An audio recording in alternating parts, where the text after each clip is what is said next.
I keep forgetting to turn on my recording thing. Ricardo, I can destroy the nest. Ripley, you've put yourself in enough danger today.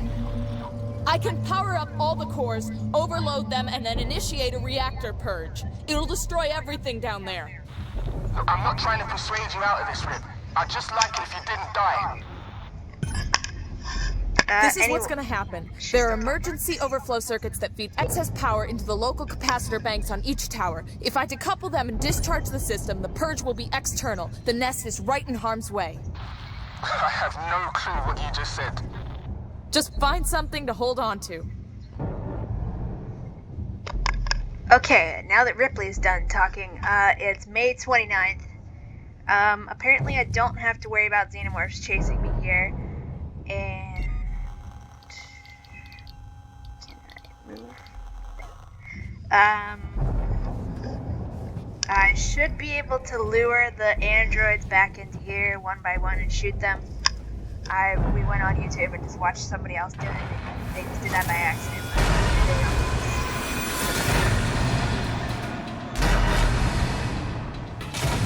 Because it's really not fair that I killed all these androids and now they just freaking respawn. That's not cool.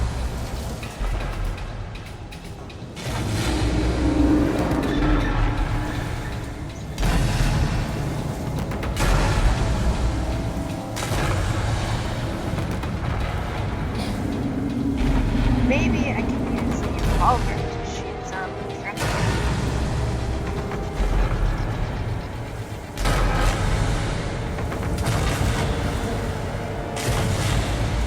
If they'll hold still.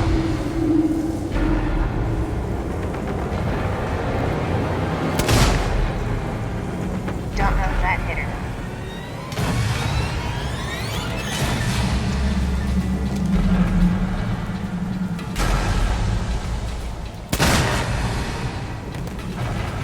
Don't know if I'm hitting them or not.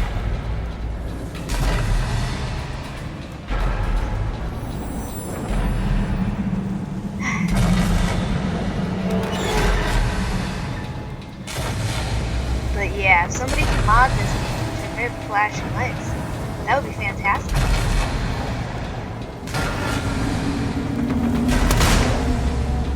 Okay, I got him that time.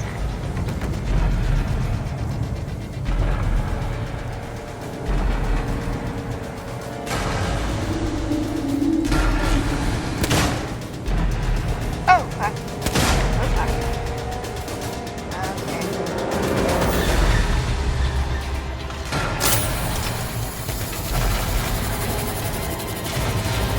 Six remaining. Oh my god.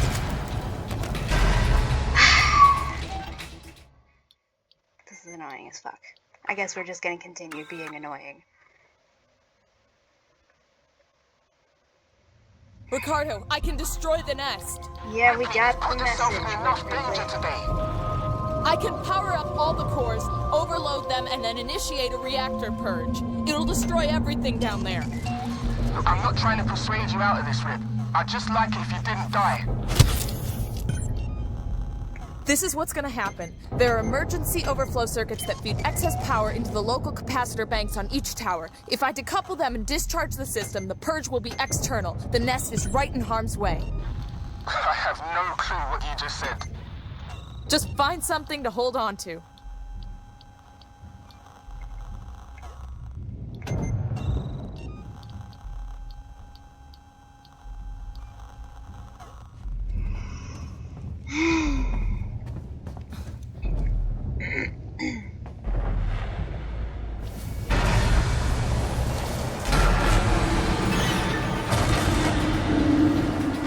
Do we want to try aiming at these jackasses from here?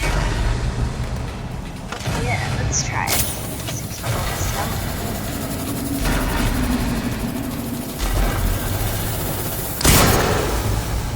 Woohoo! Now let's just back all the way up. Restart this thing. And just sit all the fucking way back here.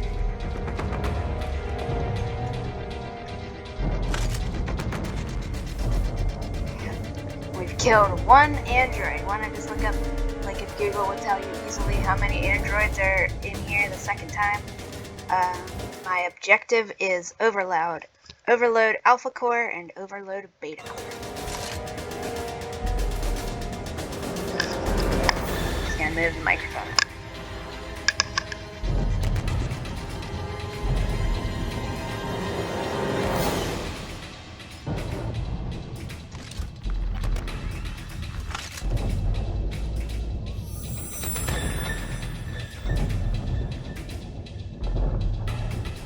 Well, actually, I gotta run to the bathroom, so you can say anything you want, or just nothing.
Hey, minute footstool.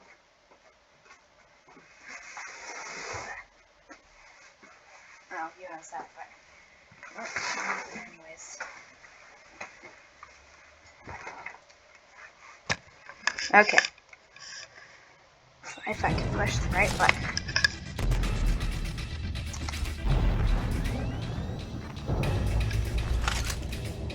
I would move forward, but then one of them would probably appear.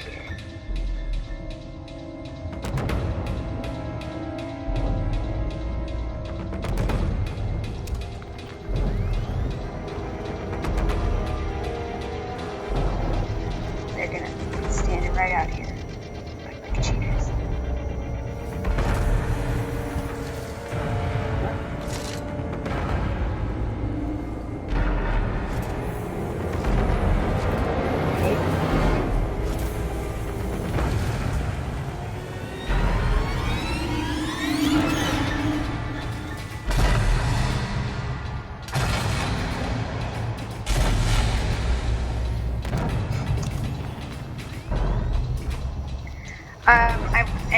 When we're not doing this crap, I'm going to be reading you all a short story. I just forgot what it is. Music, don't make those scary noises.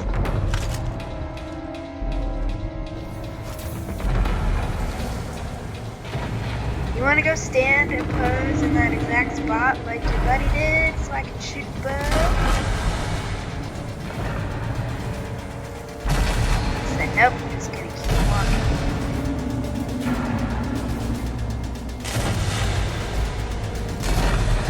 I'm guessing the movement detector won't work.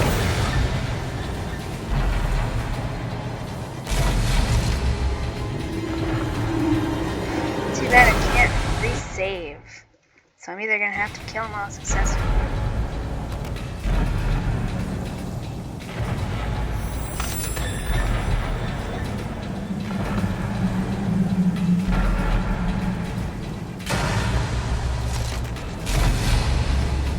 Oh, I think he saw me. Maybe. Just making sure I'm looking at the whole area. We'll just back up now. Oh wait, this story is public domain, so I could also just find it on LibriVox. But I kind of want to read it.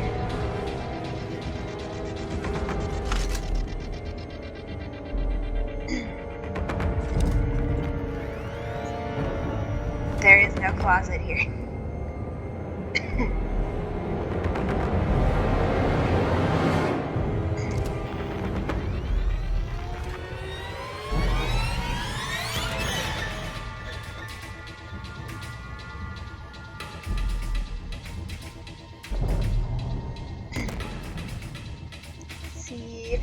what year this was written public.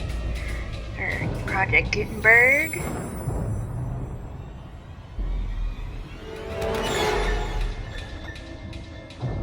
Okay, this came from Astounding Science Fiction, May 1959.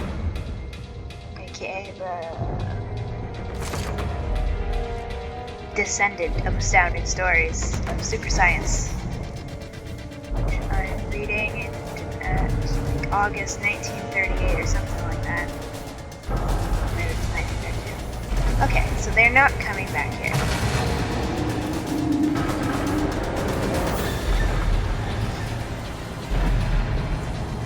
Oh. It's not gonna let me. Oh, we've been spotted and they're on their way. This guy over here is. I don't know if I should let the door stay open or. I would rather they come slower.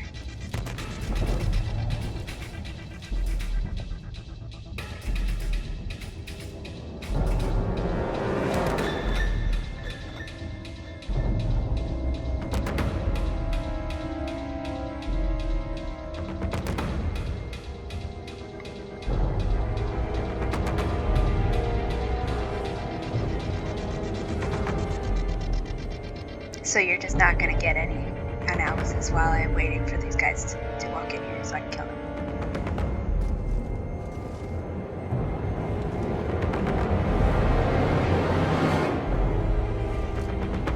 Maybe I'm too far away from the door.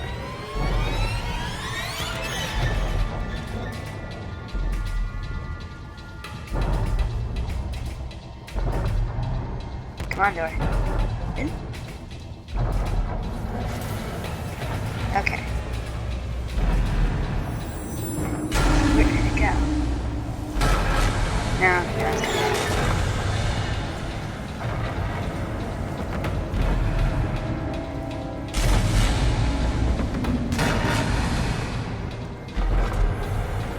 Not notice me. Now it is.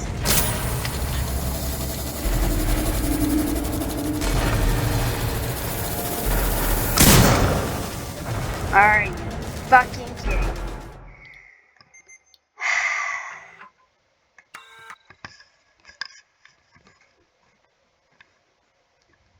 Ricardo, I can destroy the nest. Blah, blah, Put blah. yourself in enough danger today. I can power up all the cores, overload them, and then initiate a reactor purge. It'll destroy everything down there. Look, I'm not trying to persuade you out of this, Rip. I'd just like it if you didn't die. This is what's gonna happen. There are emergency overflow circuits that feed excess power into the local capacitor banks on each tower. If I decouple them and discharge the system, the purge will be external. The nest is right in harm's way. I have no clue what you just said. Just find something to hold on to.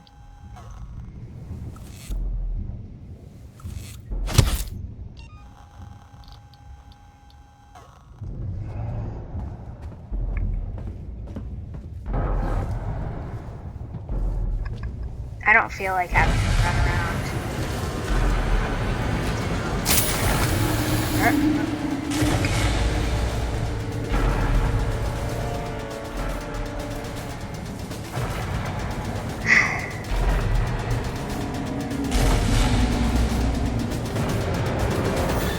What should I talk about while I'm just sitting here since I can't read?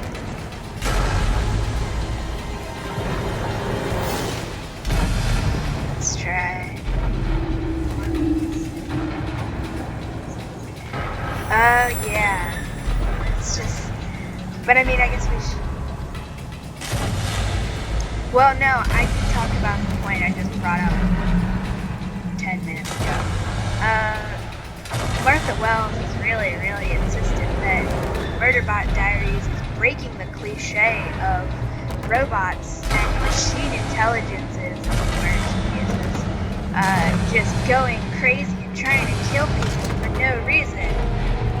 And she says that's not what she's doing, but it's like, that's like the entire plot of All Systems Red, because the hub system is what is trying to kill everybody, and that hub system is the equivalent of 90% of these.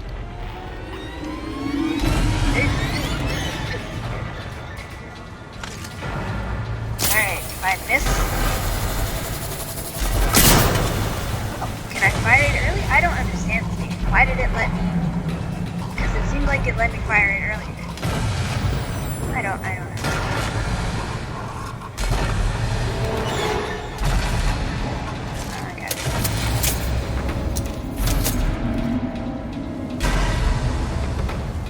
Just look up how the bolt gun is supposed to work. I thought I had to fire it at the start.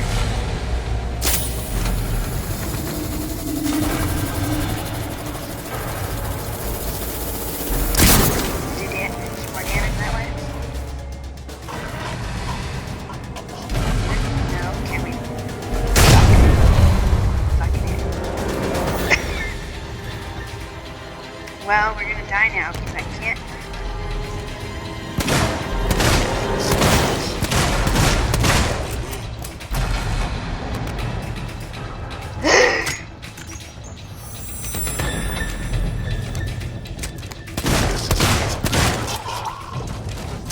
Okay.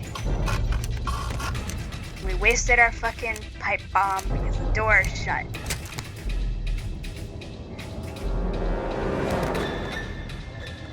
Anyways, yeah, oh, God.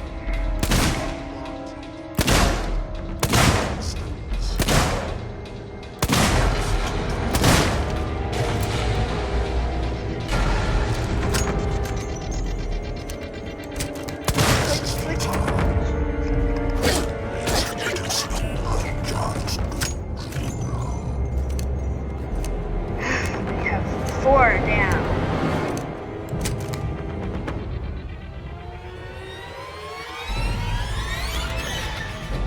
The hub system in book 1, if it weren't just being portrayed as like a non-issue, that would be the equivalent of like HAL or any generic robots turn evil, try to kill people story ever to exist in science fiction. So she's not actually going against the trope she's claiming to be going against and claims to hate.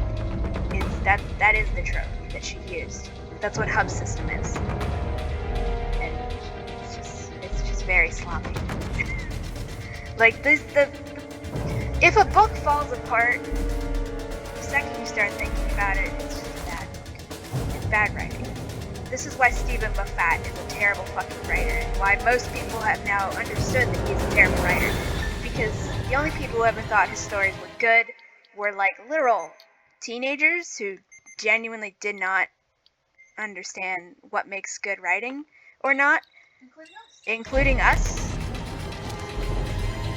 Yeah, we fucking loved seasons 1 and 2 of BBC Sherlock when we were like literally like 14 or whatever, and then it took so long for season 3 to come out that like literally the entire audience just literally got older and better standards and just basic understanding of how storytelling is actually supposed to work.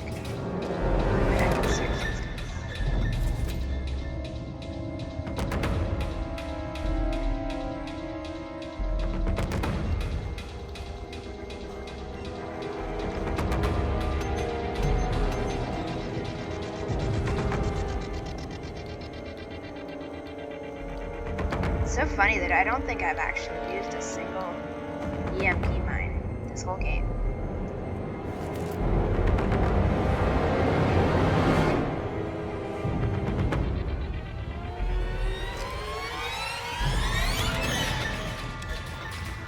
I don't know how many androids are in this level. Does me killing 4 mean I got them all? Is one gonna appear in the doorway as soon as I walk up here to look out and strangle me immediately, and then we have to do all this over again?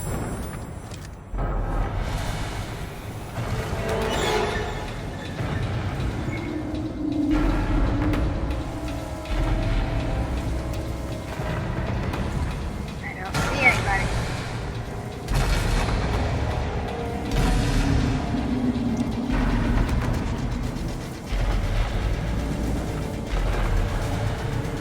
Oh, did I get 5 of them?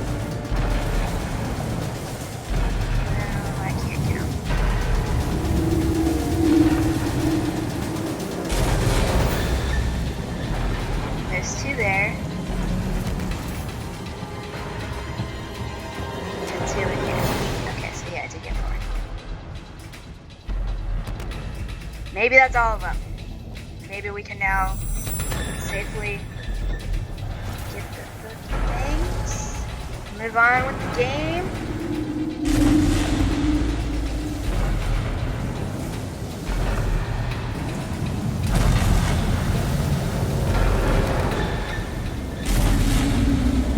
If another one appears, I'll be very fucking mad. I guess I'll walk.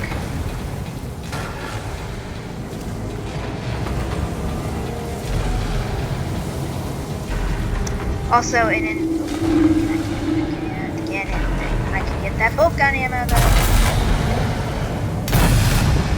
Am I supposed to go here?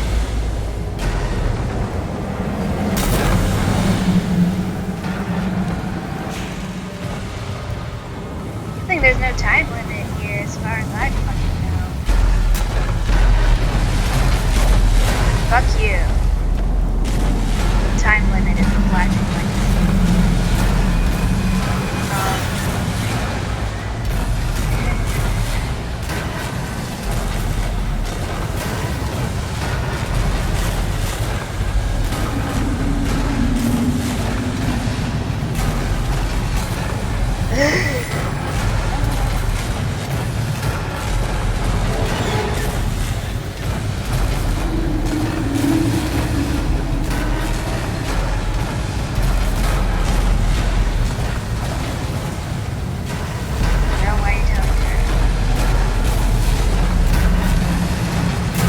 This is game designers. Don't do this shit.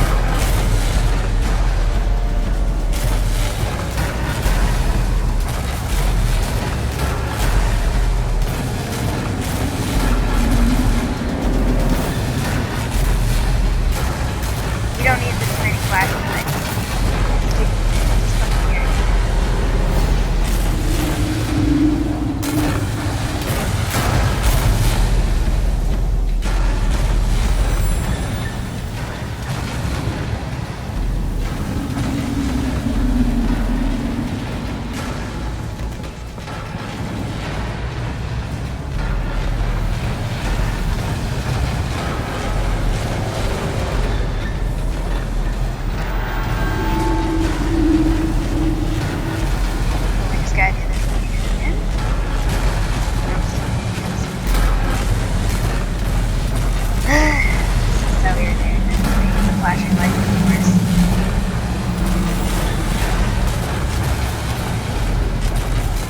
I'm trying to push enter instead of that was my fucking round. Oh, I am supposed to put enter here. I was doing it right the first time. I was failing it.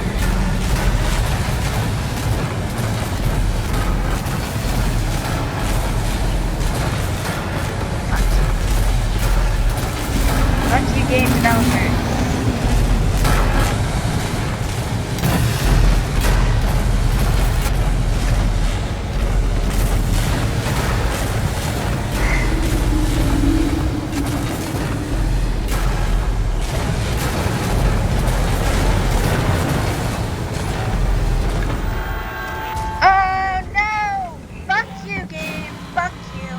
Fuck you.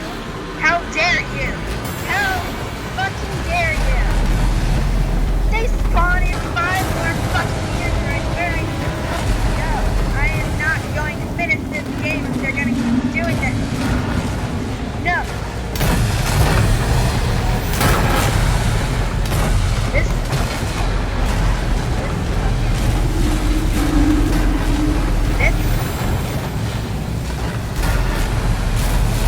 I don't have any ammo for it.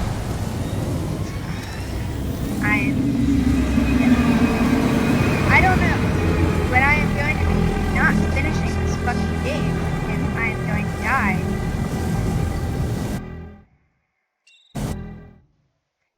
After doing all of this shit, I'm not doing this again. I literally do not have the shit to be doing this again.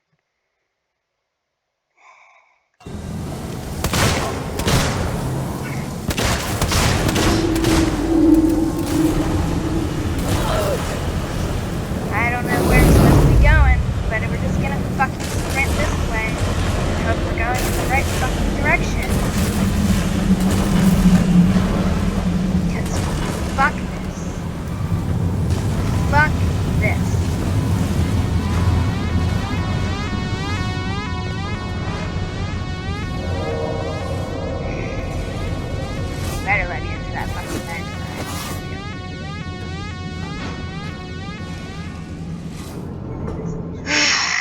seem to be fine. Maybe. It's telling me it wants me to go back to that center stupid fucking place.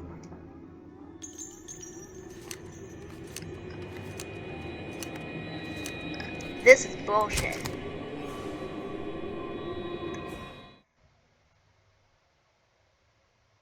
What does the green parts on the map mean? Because it doesn't tell me that on the legend. I've never really noticed any colors on the map.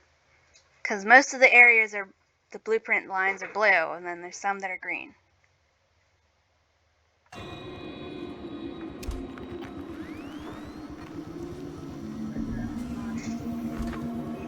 like it's kind of similar to.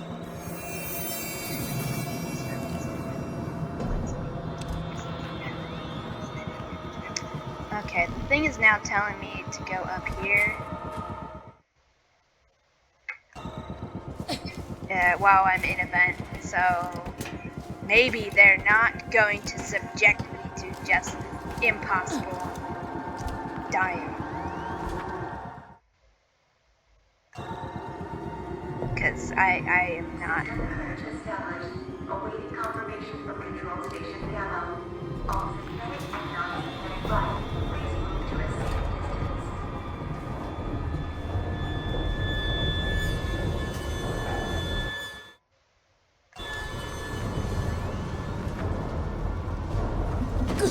Okay, so I don't have to fight the fucking androids anymore. I was literally never going to finish this game. Okay, we're gonna push a button. A button. Up. Initiate burn. Up. Up. Or down. What are we doing? What? I guess that's what I was supposed to do. It's weird. Alright, whatever. Sure. I don't know, I'm just pushing the down arrow and it seems to be working. Hang tight. We're gonna get a cutscene now.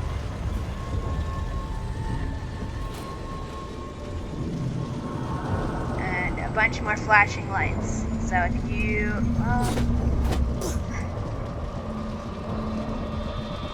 unless I don't have to do anything else. Or are we just waiting for this stupid cutscene? Initiate purge from reactor control. Is that what's down there? That freaking bullcrap? Was I not supposed to come up here this early?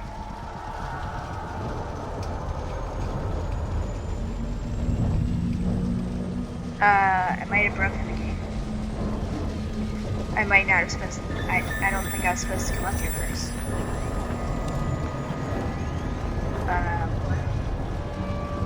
Because it's telling me. Yeah, unless. Oh, never mind. They just want me to push a button here, even though this wasn't. Alright. Okay.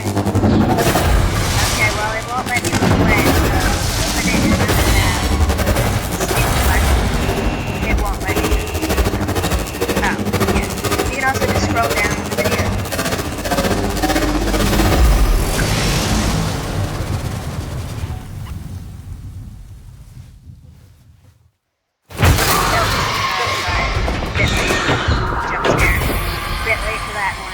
Forgot about that. Hazard level maintained at Omega. Multiple unregistered life forms detected throughout Sevastopol. Power levels throughout Sevastopol compromised. There's still some on the station. Shit. I'm sorry, Ricardo. Just get back to the Marshal Bureau, Rip. Please.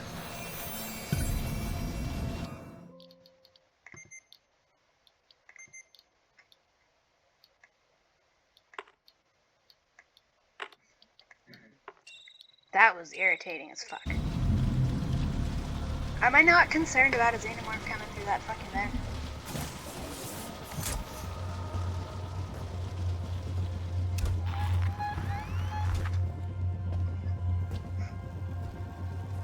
It better let me save in like 2 seconds.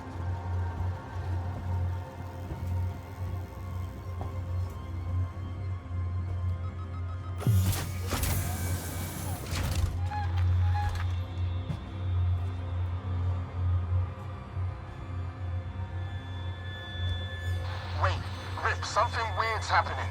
Yeah, I know. You think? I need you to get to medical. Now. Do I have The reactor to? purge. It's resetting systems across Sevastopol. Lights, transit, maybe even communications. I think this is our big chance. Just go, now. We might not have much time. I'm heading down to comms. Boo!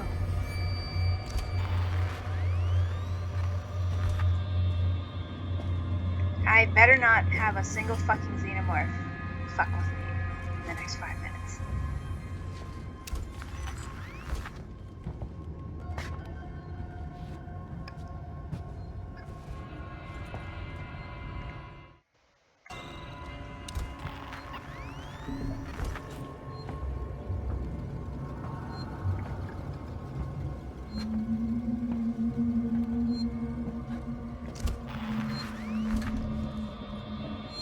Okay, letting us save the fucking game. Thank God.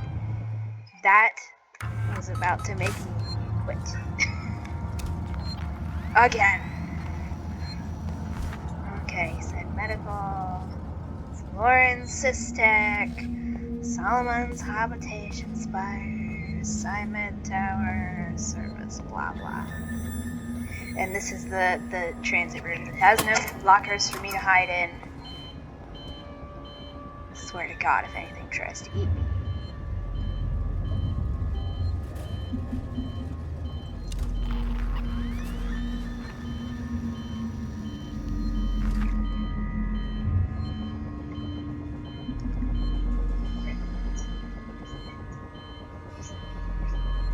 Think of your fellow passengers. Take your trash with you.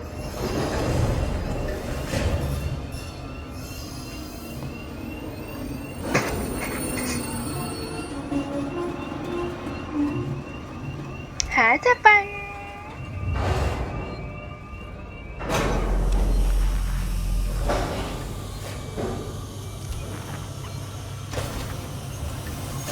This car for Sevastopol Science and Medical Tower. Oh, we got an achievement. Complete the 14th mission, throwing the switch.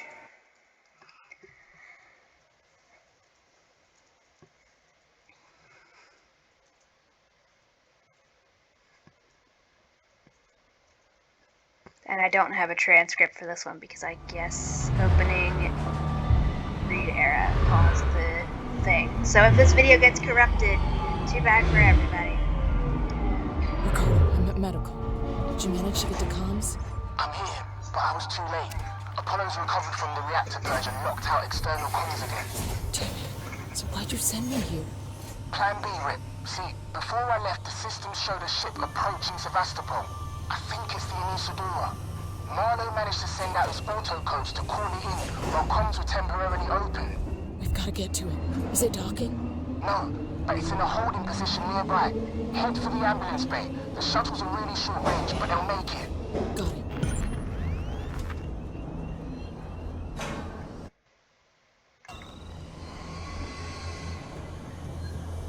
Can't tell if that was a train or a xenomorph, but we're saving the game.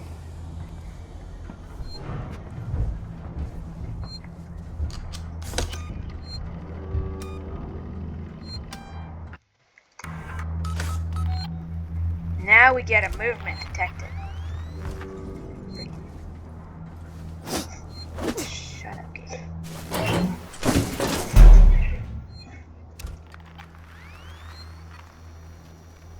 Our team of humans and synthetics thank you for your continued use of the Sevastopol Transit.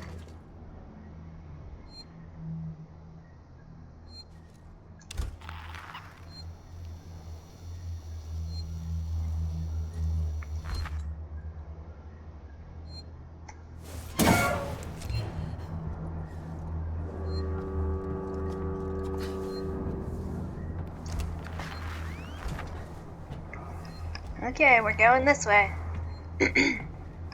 Okay, now that we're not doing that, maybe I can read this short story from, what year did I say that was? 1959? It depends on if there's a xenomorph when we get to the top of these stairs. Would you like to read it?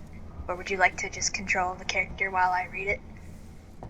It seems like trying to do both is a really bad idea. Okay.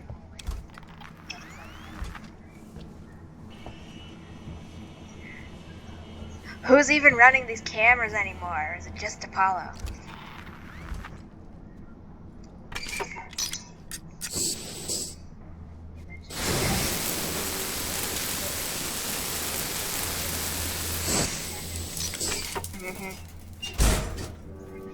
Constant.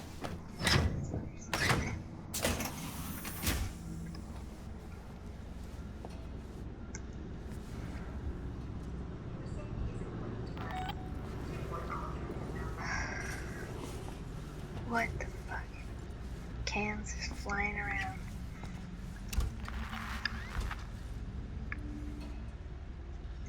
Get a plastic cap.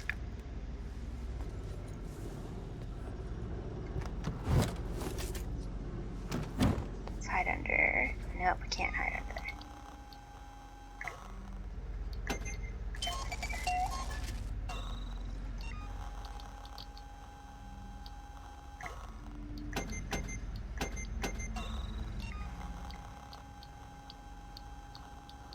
Imagine if there was just a nice, like, commitment.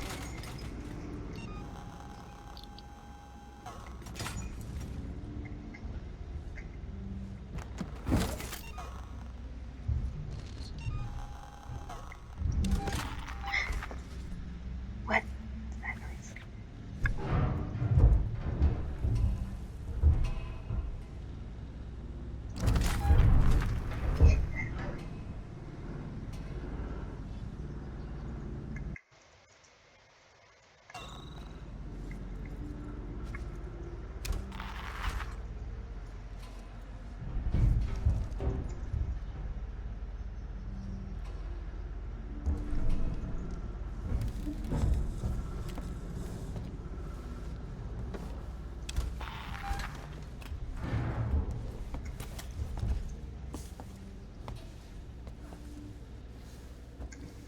They need to make the fucking hitbox for these bigger. Okay, let's fucking try this. Well, no, I will just find a safe spot to hide and then I'll read it because I'm not gonna try to read this short story and literally run from a xenomorph at the same time.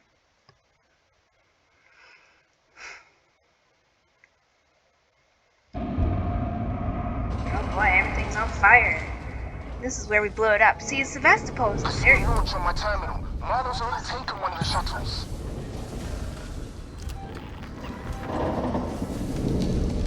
This is a very well-built space station, despite the fact that they're throwing it in fucking trash. Why is it giving me a motion detector right there, unless it's for the fire?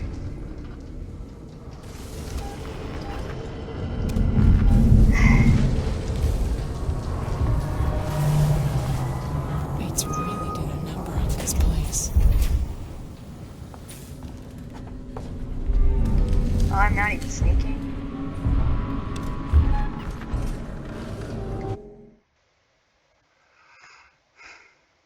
Boo.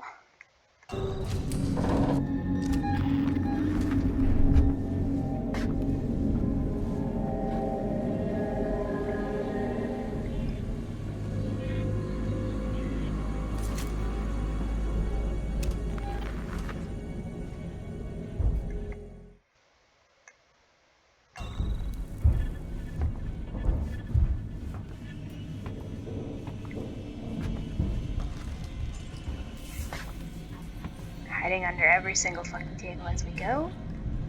And I don't care.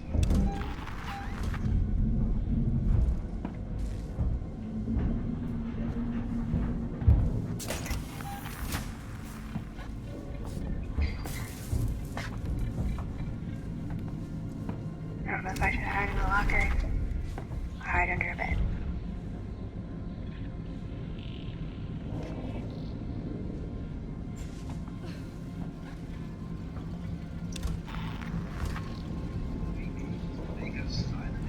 Is that public domain? Experiencing a Alright. Goodbye. Or...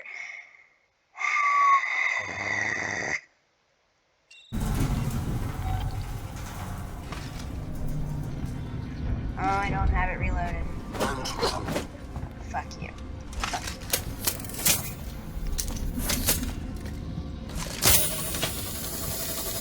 I'm going to catch you. What is the logic for this fucking bolt gun? Genuinely, what the fuck? Because... This is futile. There's no need for this. Yeah, that's what I was doing. Oh, we are. The xenomorph. We're glitching through the xenomorph right now, so I'm just not even gonna bother.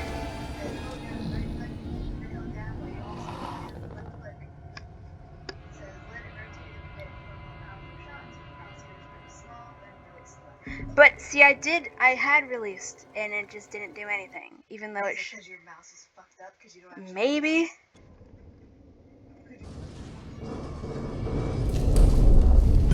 I see a launch on my terminal. Marlo's already taken one of the shuttles.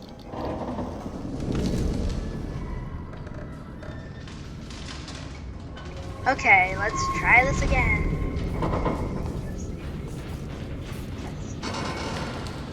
It's really did a number on this It's place. when I'm trying to release it early because I did it once by accident, and then it just doesn't. It's not clear.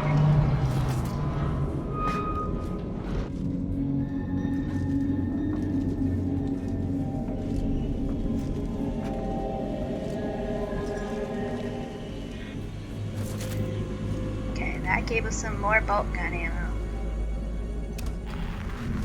Was it right over here that the dude is?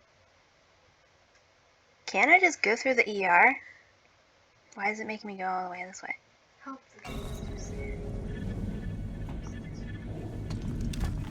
I'm guessing it's on fire. Well, that's not fair.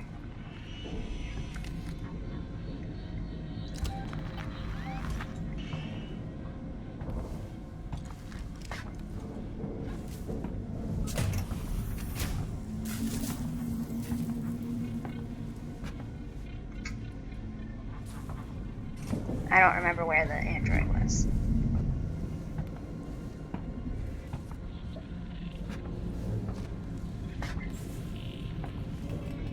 I guess it was inside of that door. So can I just wait in a locker for the xenomorph to come down and then it'll go away again?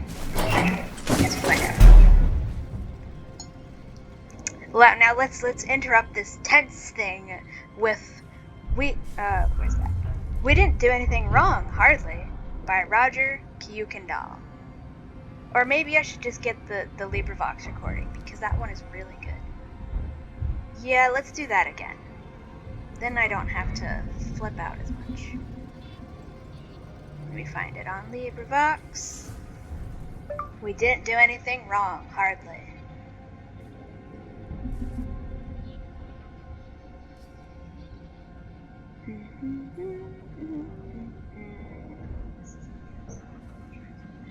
And yeah, we're going to be listening to this short story, or I'm going to be reading it, because Martha Wells stands, which is like a fan, but obnoxious and refuses to admit there's anything wrong. No, LibriVox, no! They are accepting ads from ChatGPT. LibriVox, no! Don't fucking do that. The money's not worth it. Please donate to LibriVox so they stop getting ChatGPT ads. I don't know. Let me Google it to find out which science fiction collection it is in. LibriVox short science fiction collection. We didn't do anything wrong, hardly. Yeah, okay, so it says it's in collection number 12, so I just gotta find that one. There's Martha Wells fans who are claiming that the only reason that the Murderbot Diaries is objectively badly written, as in not having, on like a literal, like a technical, basic level of not having any character descriptions, not describing like literally anything. Like we have the characters on multiple different alien planets and we don't know what any of them look like at all. I can't type on this phone. Science Fiction Collection 012.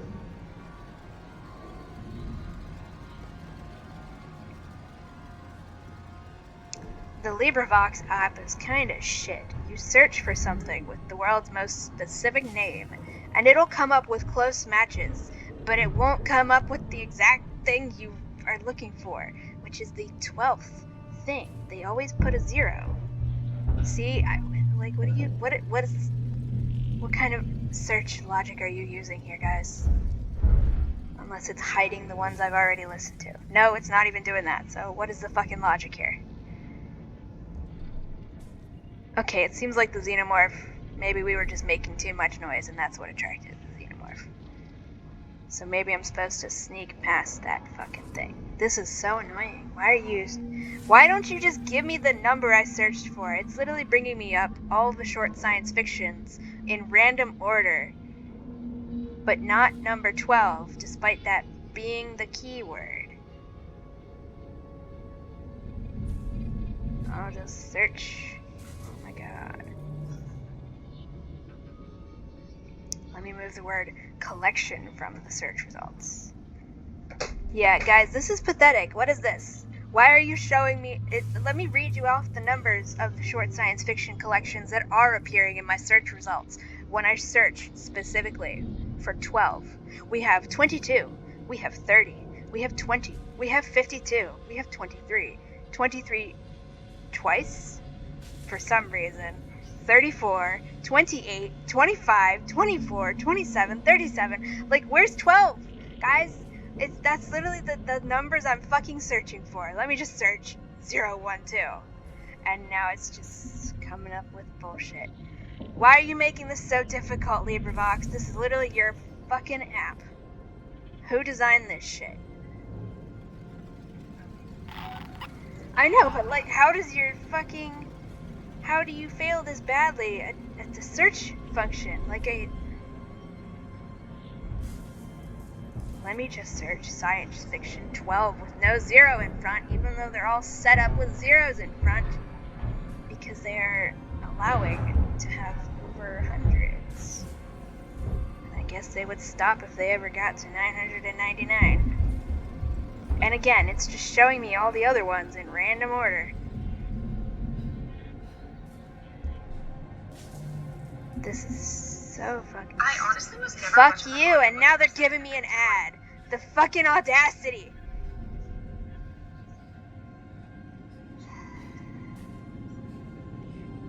It's irritating as fuck. Let's get out of the closet since the closet is not helping us at all. Just in time for Pride Month.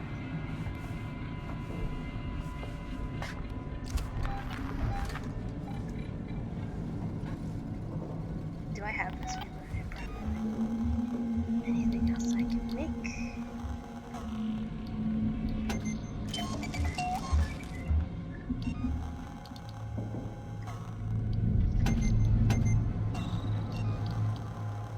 I like that we use bonding agent, which is literally just super glue in the medkits.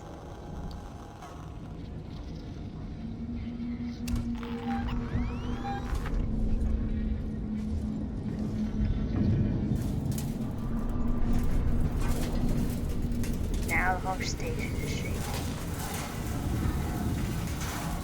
And I can see that damn android, the glowy fucking eyes, from here. So maybe we'll just stand here and wait to see if he turns around, goes somewhere else, and I can go through that door. Well, we're just gonna have to sit here and hope the xenomorph doesn't notice us. Okay, thank you, xenomorph. Thank you.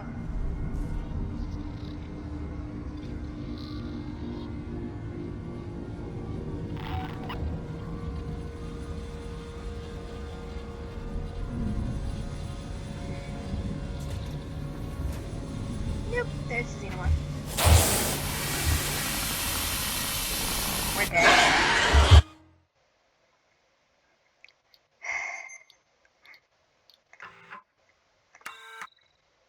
That's irritating as fuck.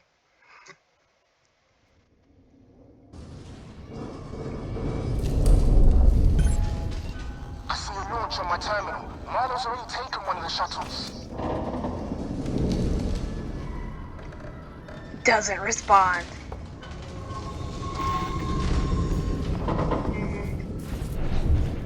Wait, to run a number on this place.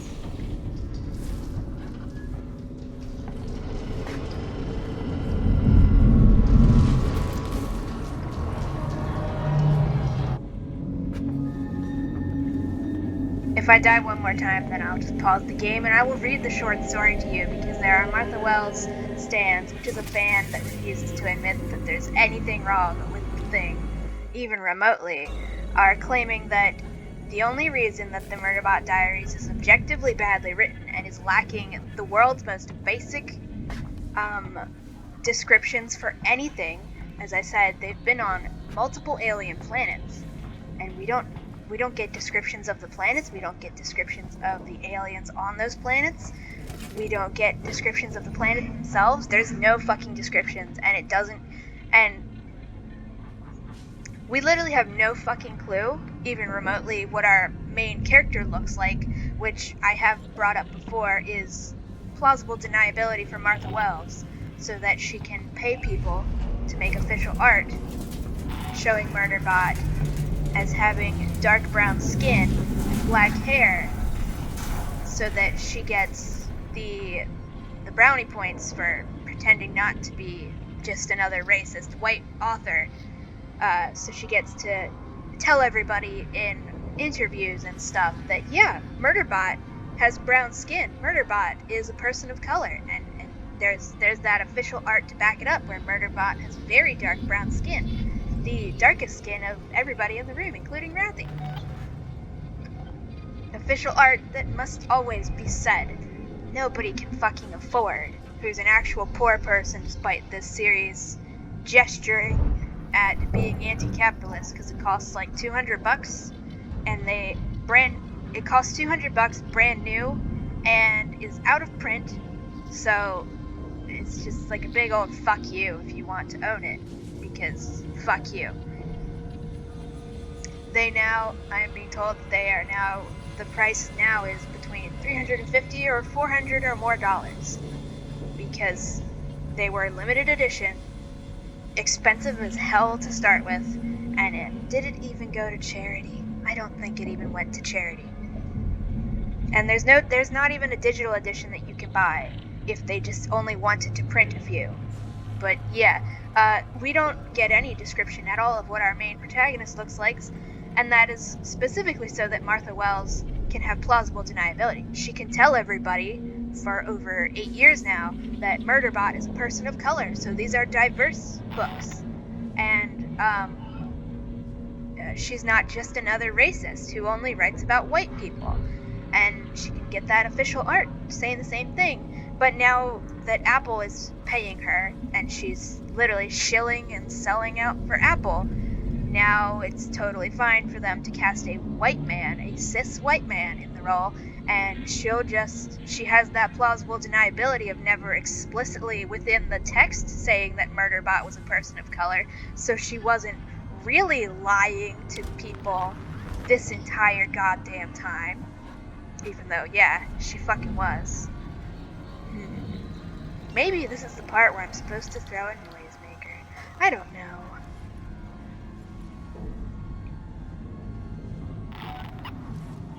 I'm just gonna hide every time there's a fucking beep.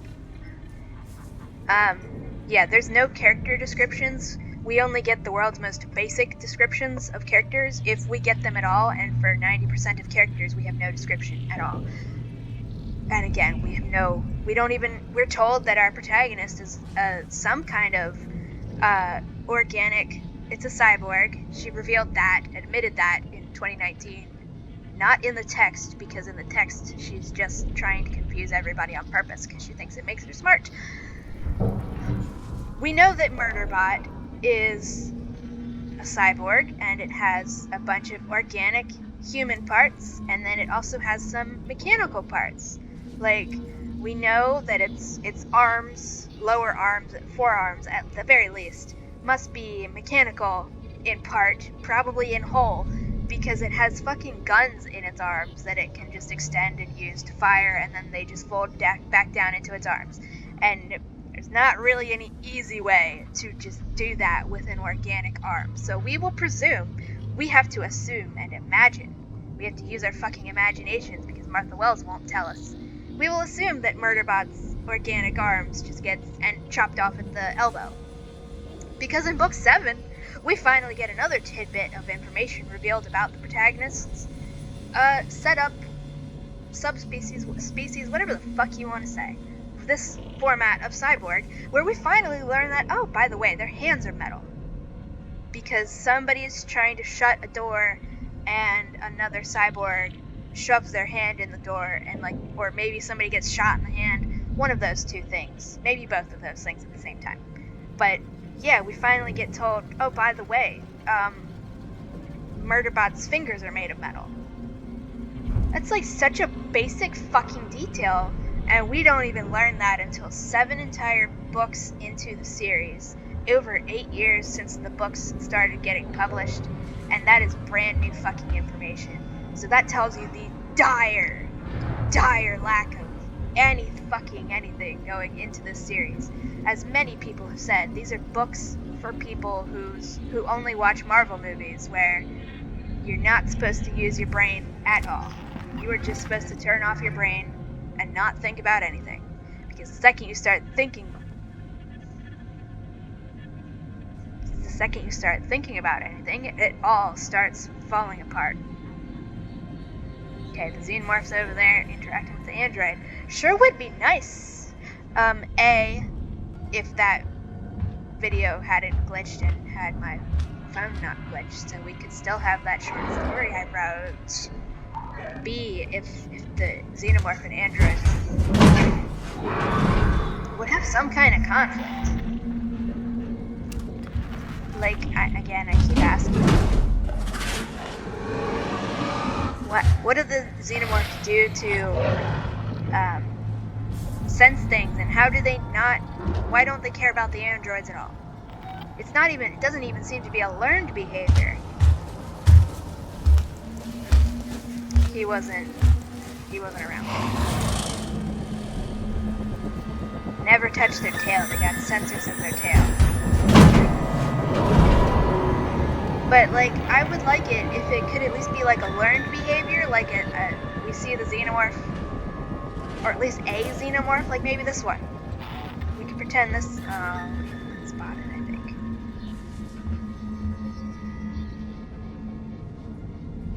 Unless there's somebody else in here that's not us, in which case they're about to die.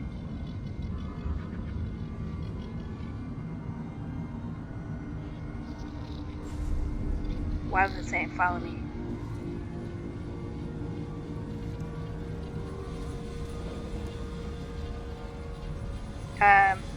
What was I saying? I got distracted by this thing speaking. Oh, the lack of descriptions of anything. Yeah, even her fans will admit it's objectively badly written, because there's no world building, there's no descriptions of anything. We're told that aliens exist, alien animals on an alien planet, and they're just called bird things, or floating things, and that's it. An entire alien planet, and we don't get any descriptions. And her fans defend this objectively bad writing by saying, yeah, it's but that's not Martha Wells' fault. It's just an insurmountable fact of the universe that you can't write a good story with basic, bare minimum level of descriptions and world building in a story told in first person, and or B, a short story, which is hilarious, because I do call these books short stories sometimes, but I mean that in the generic sense of they're not that fucking long. 30,000 words is not that long. But these people are talking in the sense of any story shorter than a full-length novel, and they're saying it's just objectively impossible to do any world building or characterization or anything well done in a short story, and in a story done in first-person perspective, because they are the people who only read books that are shit, which is why they think saying this. We're hiding again. This is why they think that saying this shit that's patently absurd and is an insult to literally every writer ever to fucking exist and ever to exist in the future is a reasonable thing to say. So anyways, while we're hiding under this fucking bed waiting to get caught by the xenomorphs, let's read We Didn't Do Anything Wrong, Hardly, by Roger Kiyukendal, from the May edition of Astounding Science Fiction, 1959. I mean, it isn't like we swiped anything.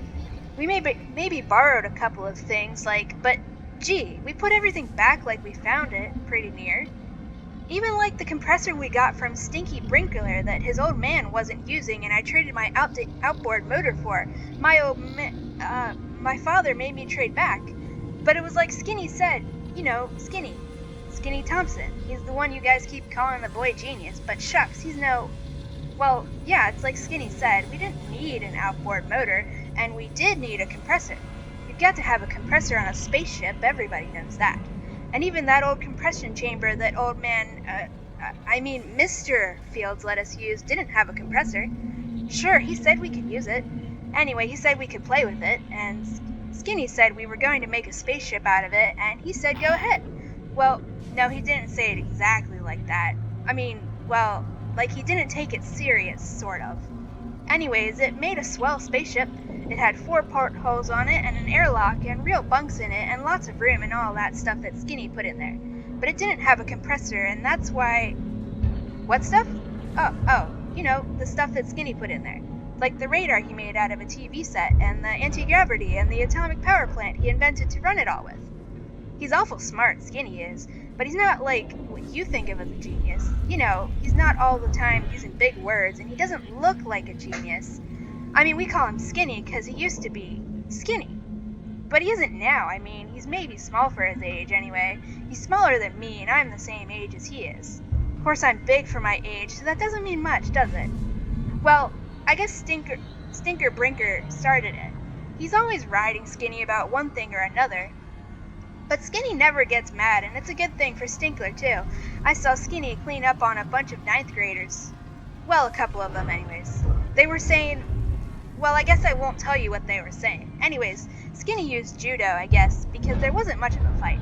Anyways, Stinker said something about how he was going to be a rocket pilot when he grew up, and I told him that Skinny had told me that there wouldn't be any rockets, and that anti-gravity would be the thing as soon as it was invented. So Stinker said it never would be invented, and I said it would, and he said it would not, and I said, well, if you're going to keep interrupting me, how can I... Alright, anyway, Skinny broke into the argument and said that he could prove mathematically that anti-gravity was possible, and Stinky said sure he could, and Skinny said sure he could, and Stinky said sure he could, like that. Honestly, is that any way to argue? It sounds like 2 people agreeing, only Stinky keeps going sure, like that, And Stinky, what does he know about mathematics? He's had to take remedial arithmetic ever since... No, I don't understand how the anti-gravity works. Skinny told me, but it was something about meson flow and stuff like that I didn't understand. The atomic power plant made more sense. Where did we get the what uranium? Gee, no, we couldn't afford uranium, so Skinny invented a hydrogen fusion plant. Anyone can make hydrogen. You just take zinc and sulfuric acid and... Deuterium? You mean like heavy hydrogen? No, Skinny said it would work probably better, but like I said, we couldn't afford anything fancy. As it was, Skinny had to pay $5 or $6 for that special square tubing in the anti-gravity, and the plastic space helmets we had cost us 98 cents each. That's a lot. Sorry to interrupt the story. And it cost $1.50 for the special tube that Skinny needed to make the TV set into a radar. You see, we didn't steal anything, really. It was mostly stuff that was just lying around. Like the TV was set up in my attic, and the old refrigerator that Skinny used the parts to make the atomic power plant out from. And then a lot of the stuff we already had, like the skin diving suits we made into spacesuits, and the vacuum pump that Skinny had already, and the generator. Sure, we did a lot of skin diving, but that was last summer. That's how we knew about Old Man Brinker's compressor that Stinky said was his, and I traded my outboard motor and had to trade back. And that's how we knew about Mrs. Field's old compression chamber and all like that. The rocket? Well, it works on the same principle as the atomic power plant, only it doesn't work except in a vacuum. Hardly. Of course, you don't need much of a rocket when you have anti-gravity. Everyone knows that. Well, anyway, that's how we built the spaceship, and believe me, it wasn't easy. I mean, with Stinky and all the time bothering us and laughing at us. And I had to do a lot of lawn mowing to get money for the square tubing for the anti-gravity and the special tube for the radar and my space helmet. Stinky called the space helmets kid stuff. He was always saying things like, "Say hello to the folks on Mars for me," and "Bring back a bottle of Canal number 5, and all like that, you know. Of course, they did look like kid stuff, I guess. We bought them at the 5 and dime, and they were meant for kids. Of course, when Skinny got through with them, they worked fine. We tested them in the airlock of the compression chamber when we got the compressor in. They tested out pretty good for a half hour, then we tried them on in there.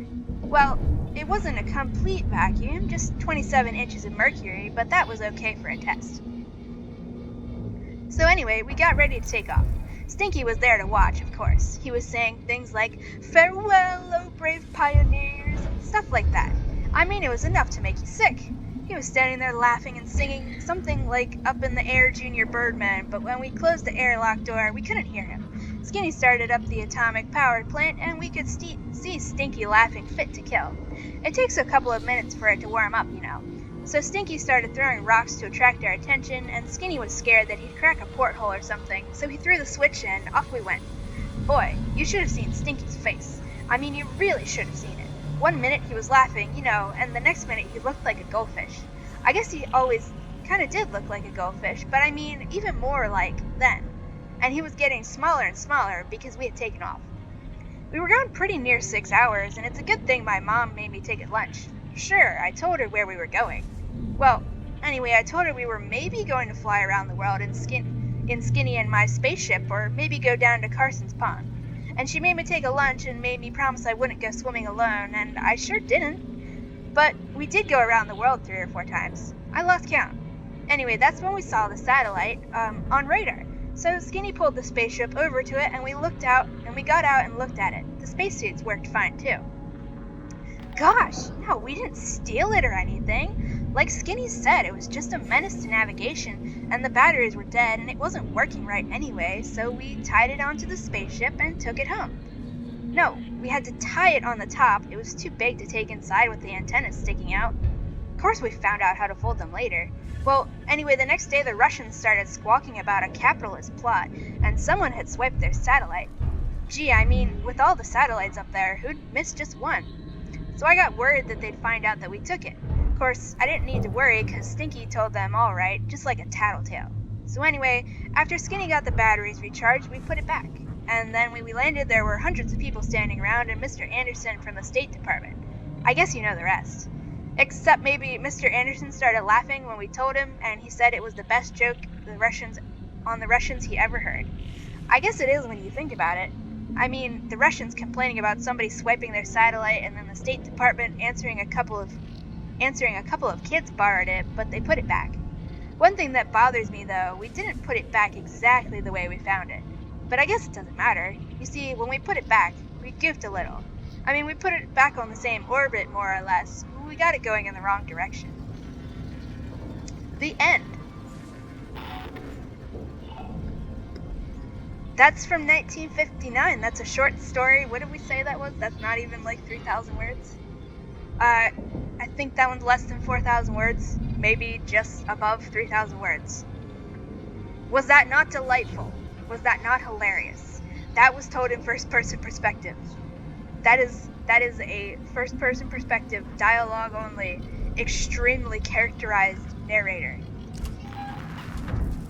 That's the kind of thing that Martha Wells stands are claiming is just physically impossible to create because you just can't do anything with a narrator. Yeah.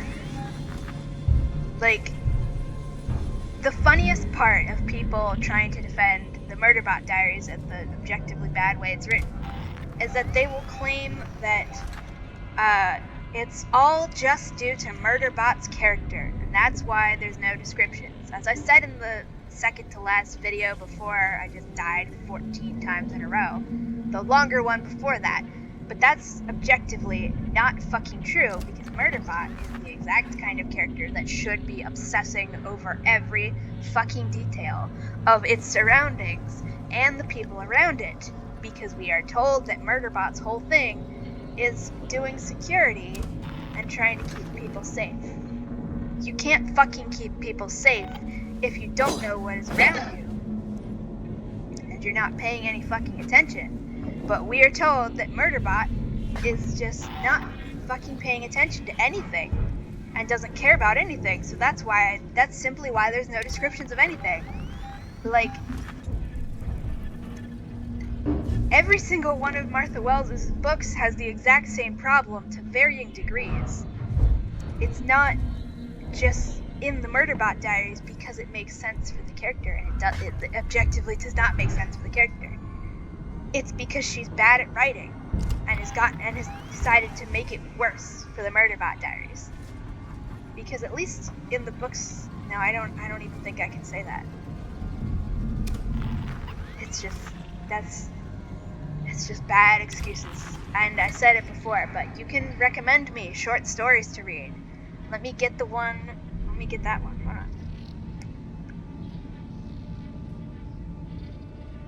on. You can recommend me short, public domain, or whatever copyright that the author will let me read them on YouTube for no money at all, because we don't. For the record, if you ever get ads on our videos, skip them, because we're never going to let YouTube try to pay us for ads. Fuck ads. Skip them all. Get an ad blocker if you don't have one already. What story was I looking for? Perfect Companion.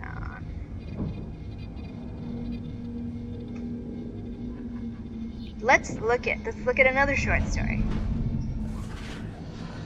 This could require. Maybe the xenomorph is helping us. Maybe the xenomorph is like drawing the android guy away from that door. Maybe.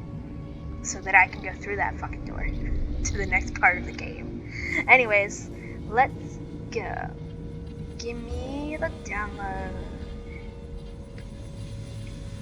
This is. What year is this one from?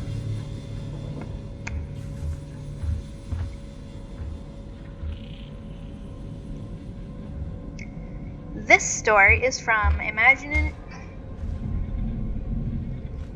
See, who's talking? Who's he talking to? Or is he talking to the xenomorph? That was so interesting, because that's like... It's like dialogue, like you're talking to a person, but it seems to be talking to the xenomorph.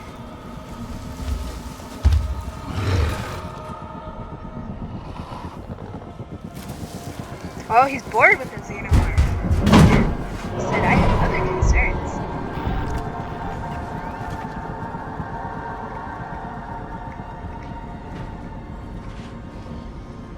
Oh, he says, come with me, please. Does that mean he sees me? Or is he still talking to the xenomorph?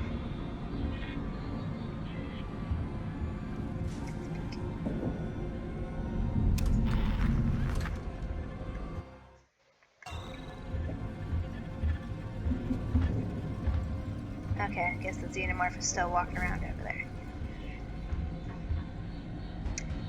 Yes. This is from Imagination Stories of Science and Fantasy, June 1951. Not sure how many words this one is, but it's not long. The thing was not large. I'm reading this one because this is an example of framing. Framing is when it's called by various names, also called authorial endorsement, but that's not as helpful a term. Because authorial endorsement implies that the author's doing it on purpose, and it's not always on purpose. Framing is like, hi little pretty kitty. There's a cat nuzzling the microphone. Framing is like if I wrote a short story where this little kitty cat here got punted into the sun. I could choose to frame this basic fact of the story as either hilarious, like that scene from The Good Place. Do it. You're just poking everything and nuzzling everything. I could choose to frame the concept of a cat getting thrown into the sun as a very funny little joke, where we just to show that a character is not as calm and collected as they think they are, because they are flipping the hell out over a cute little doggy sitting in the road. You want a purr for the microphone? She's nuzzling it. Thank you. I could choose to frame this as funny, or we could frame it as heartbreaking. We could also frame it as, I don't know, just like yes, it could be framed as a triumph if that cat is like carrying the soul of a horrifying monster, and the protagonist really fucking hates cats too, or something like that. It could be framed as just completely random detail that nobody should care about. That's what framing does. They all have the exact same thing in common. A cat gets sent into the sun, possibly by kicking it. A cat gets kicked into the sun in some way. And the difference between them is how that is framed.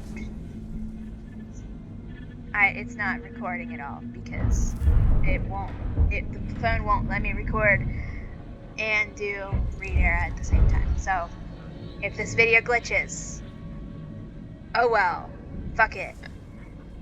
You will all have missed out on my epic reading of these stories.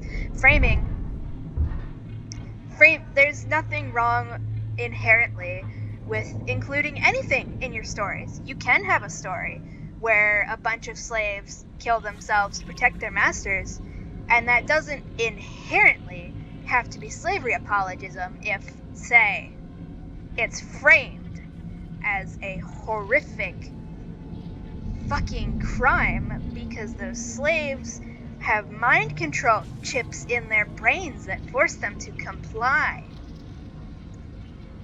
And that this is a fucking horrific crime beyond description that nobody should ever want to see happen or think of as okay.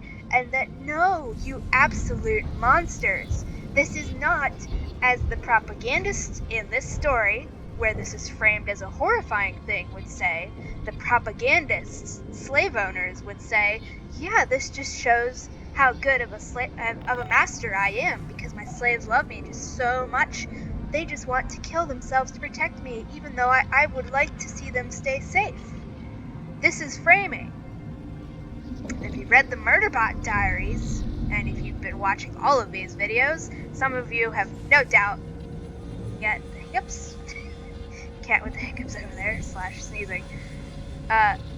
Some of you have probably just opened this video for some reason. Well, you're going to be missing out on a lot. Yeah, the Murderbot Diaries also has slaves killing themselves over and over again, like at least 6 times, I'm pretty sure, killing themselves to protect their masters. And instead of being framed as horrifying, it's framed as, oh, that's so beautifully tragic, and is framed as though the slaves are proving how good of people they are, because they're some of the good ones, because they'll kill themselves to protect their masters, no matter how abusive those masters are, including if those masters are literally raping them, because the most concentrated example of this shit in the Murderbot Diaries is when we get the reveal that like 4 or 5 or 6 sex slaves in the past at some point in some undisclosed number of years ago, more than 4, killed themselves to protect their masters, and this is framed as beautifully tragic and showing a noble sacrifice on the part of the sex slaves killing themselves to protect their rapists. So we're going to be reading this short... Whoopsies, I'm dropping my phone. We're going to be reading this short story called Perfect Companion by John McGreevy, to just basic demonstration of framing. Got the xenomorph down there again. So, yeah, let's go. The thing was not large, about the size of a large dog. It lay on its metallic side on the operating table, and it was alive. In its own way, it lived, because Craig Stevens had given it life. Now, Craig stroked that metallic surface and smiled. "Very well, Sheila," he said pleasantly. Get out, and never come back. I'm not keeping you." The woman who stood across the table from him uttered a choked, strangled noise that could have been anger or sorrow. "I hate you. I never thought that I could hate anyone, but you've taught me in these last 3 years, Craig. You've taught me." The other nodded and picked up a small battery from the table. "I'm glad that our 3 years together haven't been a total loss, my dear." Sheila dabbed at her eyes. "You don't even give me the satisfaction of seeing you lose your temper. I wanted you to be uncomfortable and embarrassed. I wanted to see you suffer as you've made me suffer. And so you tell me you're leaving me. Hardly the proper stimulus to cause me to suffer, Sheila. A celebration would be more in order."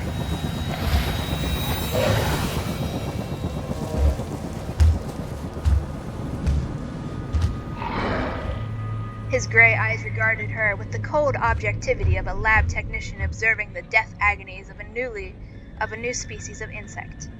Impulsively, she moved around the table to him. "Craig," she began, and there was a note of entreaty in her voice. "What's happened to us?" "Mental cruelty is the complaint you've lodged, I believe." He didn't look at her now, but focused his attention instead upon the mechanism on the table. Ridiculous phrase. The only real cruelty...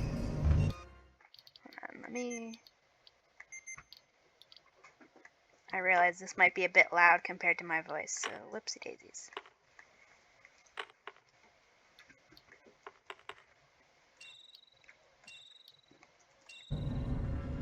Ridiculous phrase. The only real cruelty is mental, of course. Physical suffering soon passes, but the suffering in the mind, that endures. She stared with loathing down at the thing on the table. "And now this monster that you've made. I suppose you mean for it to replace me in your life?" Craig Stevens chuckled. "Nothing could take your place, Sheila.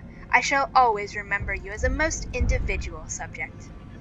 Suddenly, she threw her arms around his neck and pulled herself to him. "Listen to me, Craig," she begged. "You've got to listen. I can't leave you like this. I need you. You need me. Let's try again. Maybe I was wrong. Maybe you haven't meant to hurt me." Carefully, he disentangled himself and pushed her gently away. "Your luggage is packed, Sheila. You've made up your mind, and this is one time you're not going to be allowed to change it. I don't need you. I don't need anyone." Her body shook with sobbing. "You loved me once." He laughed, and the sound echoed from the cold stone walls of the laboratory. "Love!" The laughter mounted. "What a foolish notion, Sheila. You interested me once. You had spirit, and I was impelled to discover how much it would take to break that spirit." The sobs stopped. She paused, then looked up at him. He was smiling, his thin lips twisted, the gray eyes glistening. She stared at him for a long moment. "You're wishing you could hurt me, aren't you, Sheila? You're wishing you could strike out at me, hear me cry in pain. That's why you bore me. You're so transparent. I can read your every thought, anticipate your every emotion, and they're all dull." He touched the thing on the table again. "That's why I've perfected Ohm here. He'll be the perfect companion." Sheila looked at the contraption he touched, and a shudder of revulsion shook her. Once it had been only a few scraps of steel, a photoelectric eye, a couple of batteries, some condensers and relays. Now it was alive, and Craig had given it a name. Ohm. She looked from the created to the creator. I should have known this was the way it would end, and I can believe you when you say you've never loved me. You can't love anyone. You're incapable of love, Craig. Other men work for the happiness of those near to them, but you are only intrigued by pain and suffering. If it's any satisfaction to you, your experiment with me has been very successful." Craig bowed slightly. She moved towards the laboratory door. "It always works out for you, doesn't it, Craig? You always get bored first. You're always the one who smiles and tells someone else to get out." She stopped in the doorway. "Someday, perhaps you'll be the one to go. You'll be the one who has become transparent and uninteresting." He shrugged his shoulders. "I can only hope that when that day arrives, I'll be able to resign myself as graciously as you have." For a moment she hesitated, and then very quietly she said, "I loved you once, Craig. When we were married, I loved you very much. I could still love you if you could find it in your heart to be human. But until you can, I guess Ohm is the companion you should have. Goodbye." "A very eloquent speech, my dear. Goodbye and good luck." With a final quick glance at the thing on the table, Sheila stepped through the laboratory door and out of Craig Stevens' life. Pause while I get a drink quick.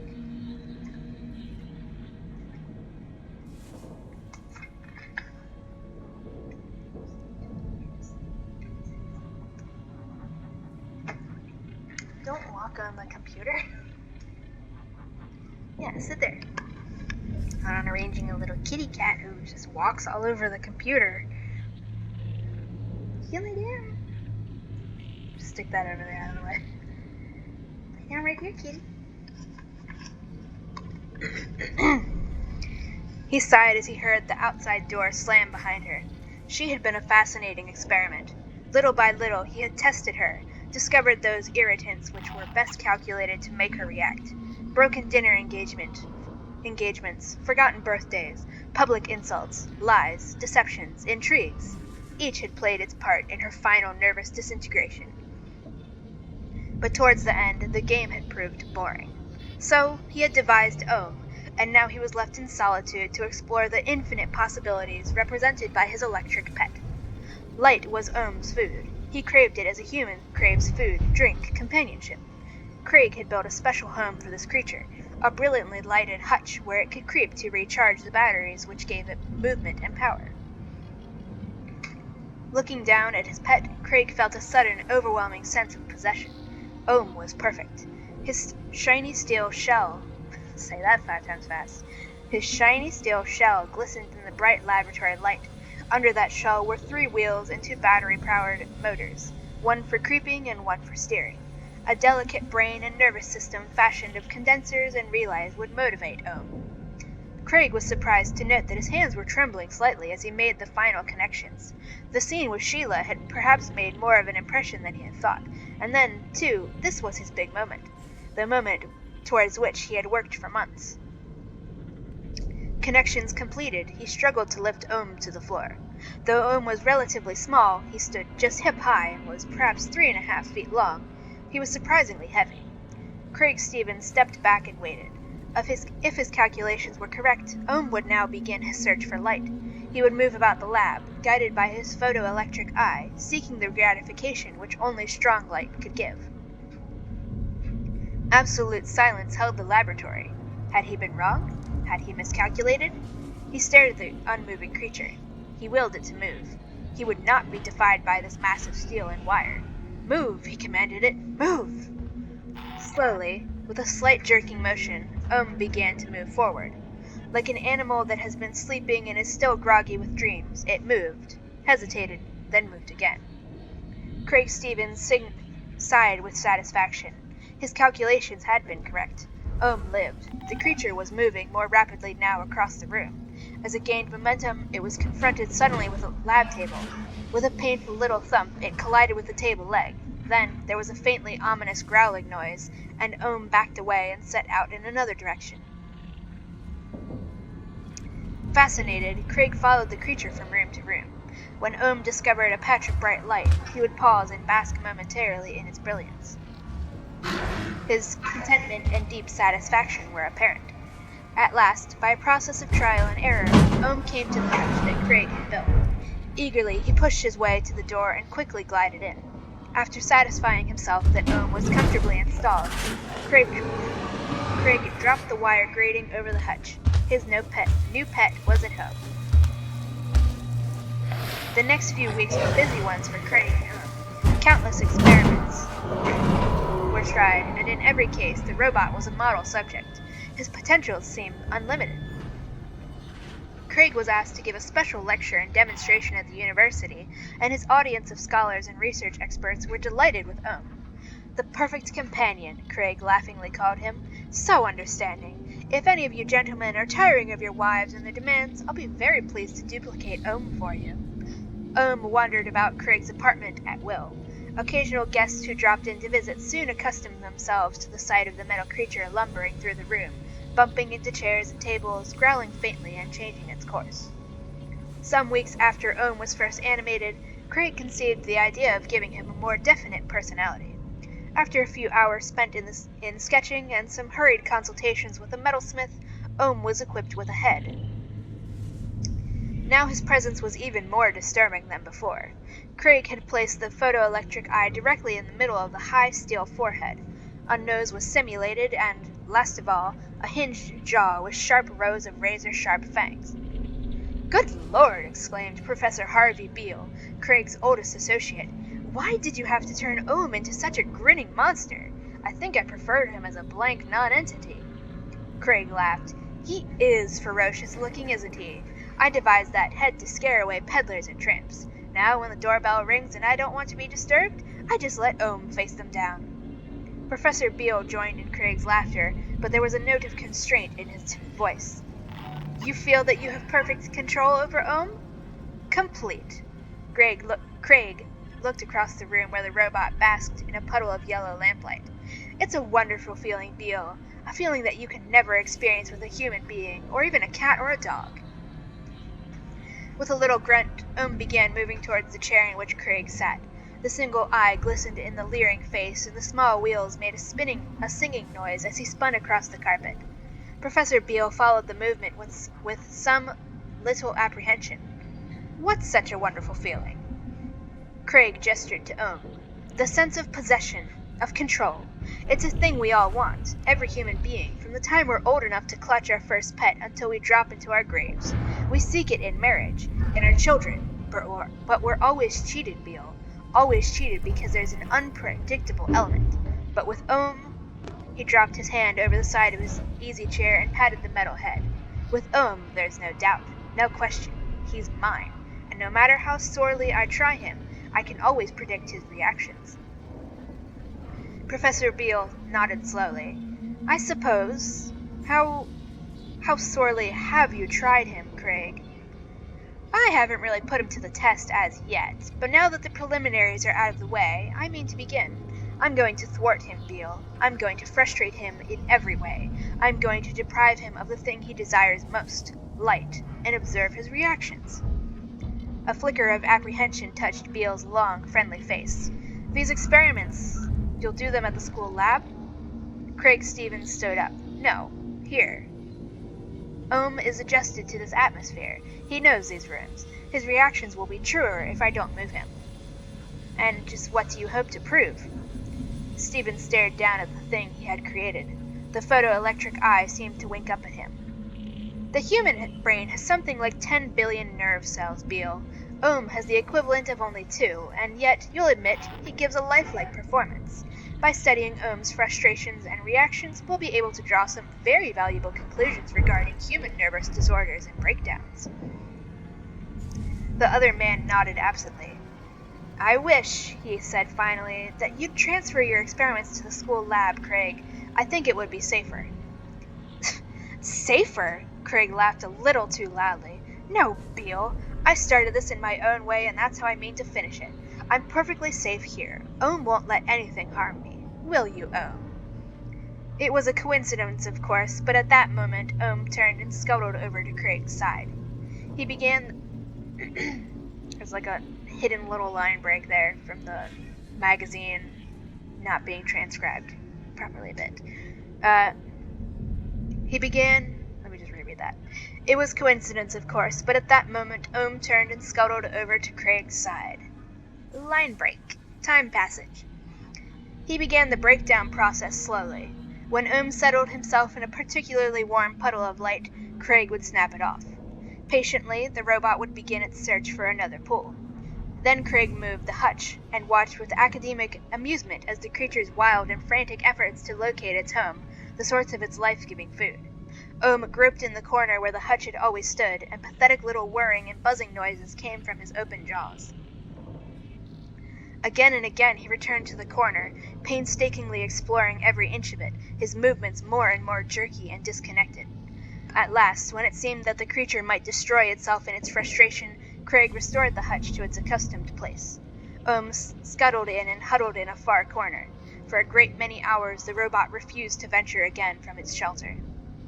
Next, Craig tried an even more agonizing experiment. He left the hutch in its usual spot, but he dropped over its entrance a mesh of fine wire, which permitted the light to filter through, but prevented entry. He released in the room and settled himself to watch the results. After a number of exploratory trips, the robot seemed to feel the need of refreshment and accordingly began its slow, bumping progress towards the hutch. Excited by the bright light which flickered through the mesh, accelerated his pace as he approached the haven and crashed with a painful violence against the barrier. The recoil sent him spinning several yards away. The quiet room was filled with the sound of Craig Stevens' delighted laughter and the faint little grunting sounds of the robot. Again, tried an entry, and again he failed. The next approach was more cautious, but the results were the same. He seemed maddened by the presence of the bright light which he so deeply craved, and which had become suddenly inaccessible to him. Again and again he flung his steel body against the wire mesh in a mounting frenzy of desire. Never had Craig Stevens witnessed a spectacle so excruciatingly amusing and revealing. It was as pathetic and priceless as Sheila's foredoomed desire to beget a child. Finally, as the battery which powered him was depleted, subsided, his steel muzzle touching the mesh which separated him from the life-giving light he had sought. Remembering the robot's bewildered struggles as he recorded them in his notes, Craig was shaken from a fresh paroxysm of laughter. He wished now that films had been taken of the experiment, for certainly it had proved most revealing. Of course, it would be repeated. There would be other opportunities. And there were, for Craig tried that particular experiment many times. Not that he needed additional data for his report. He added scarcely one new observation after that first trial. It was more that the robot's agony of frustration seemed to satisfy some deep craving, a desire as insatiable as for the light. Craig could not explain this fascination. In fact, he did not attempt to explain it. Such an explanation might have proved doubly disturbing. Craig seldom went out. More and more, he gave himself over to the delights of mistreating He found that he no longer. Are we gonna get caught? He found that he no longer felt any need for human associations. He and the robot were a complete little world in themselves, the creator and the created, the torturer and the tortured. One evening, Professor Beale did drop in, and before he could stop himself, commented upon Craig's appearance. "You're not well, Craig," he said. "You've lost weight. Are you sure you're not carrying a fever now?" What was that? Craig fought down the unreasoning resentment he felt for Beale.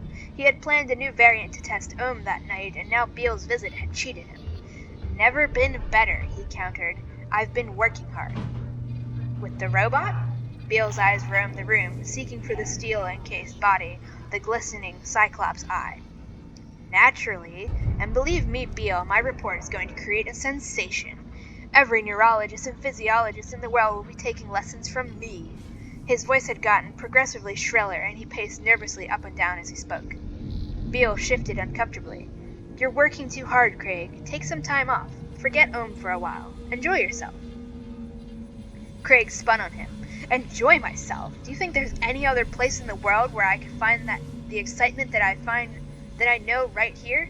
Forget I can't forget him. He's wonderful, Beale. Sensational."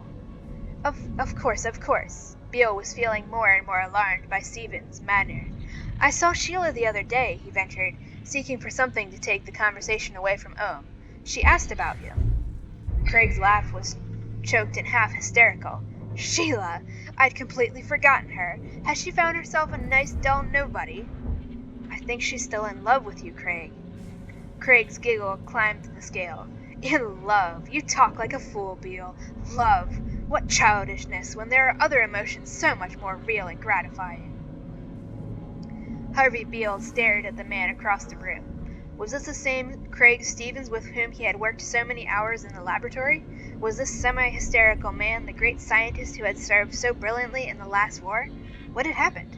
What was happening? A sudden groaning noise at his side turned him abruptly. It was Ohm, and there was a subtle change there, too. The movement was no longer clean and mechanical. It had developed an individuality.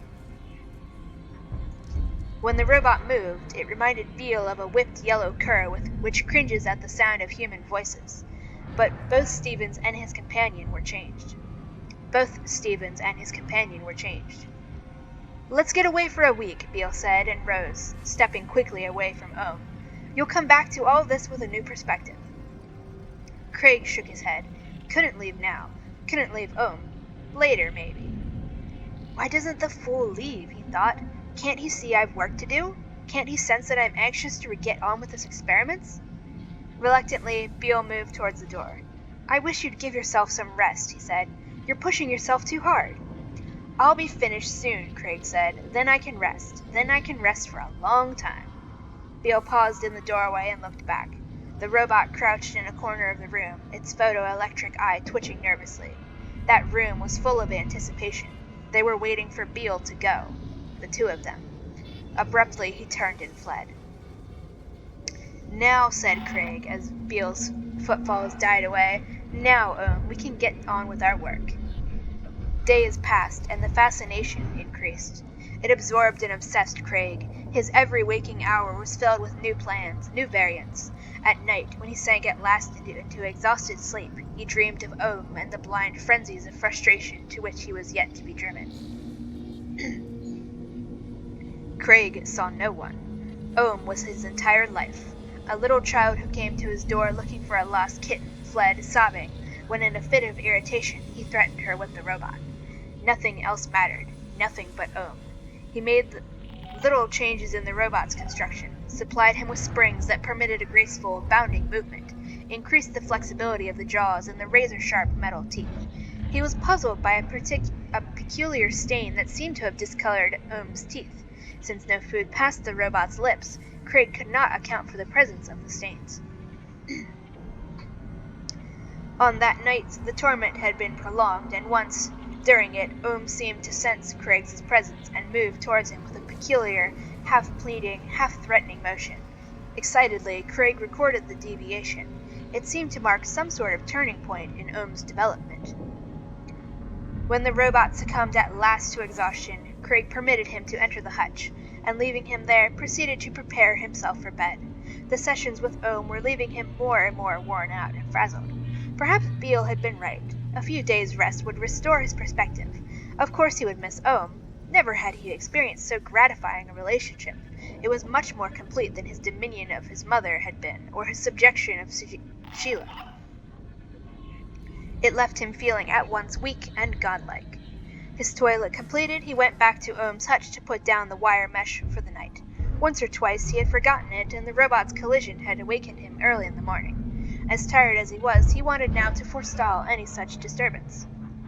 Ohm was not in his hutch.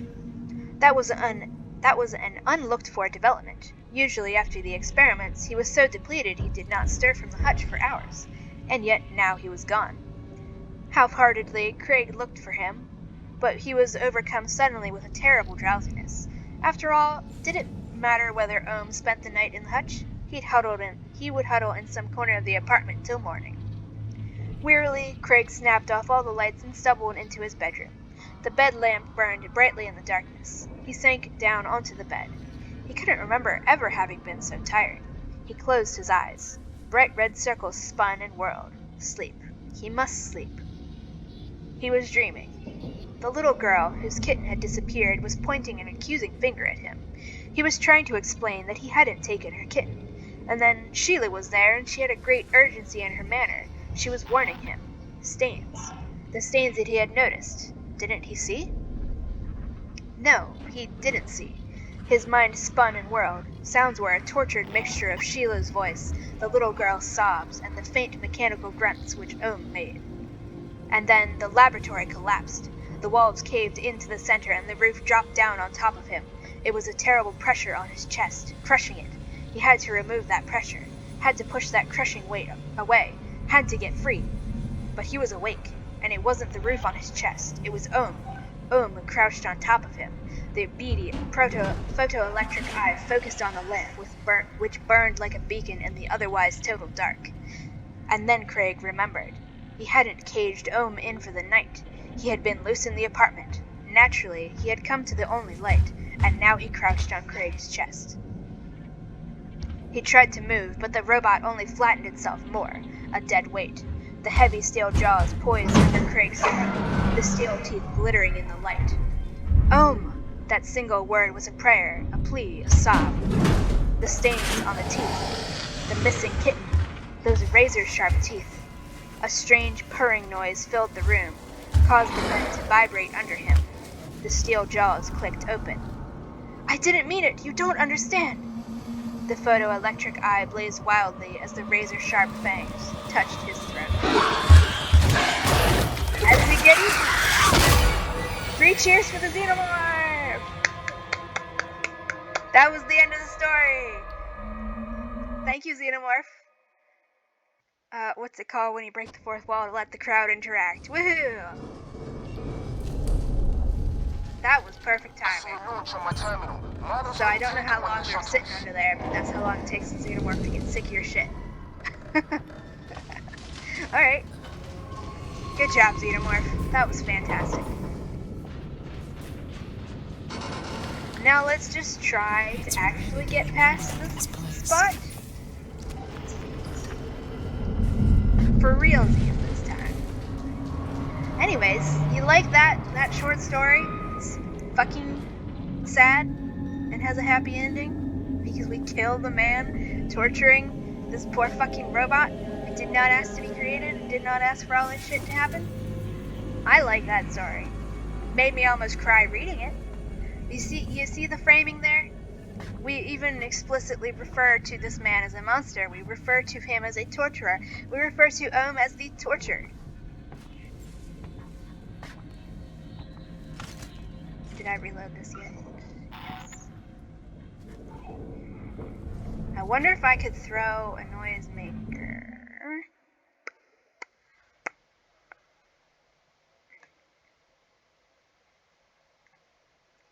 I guess we'll go in this room here and see if there's a secret passageway to get past.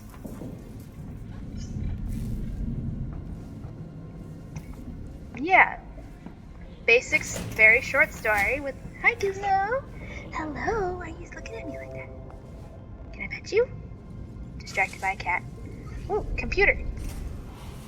Oh, it opened a door. Okay. Okay. I guess we're gonna go in here. Not sure what there is to do in here. Get some stuff. What are you doing? You're just playing with the yarn.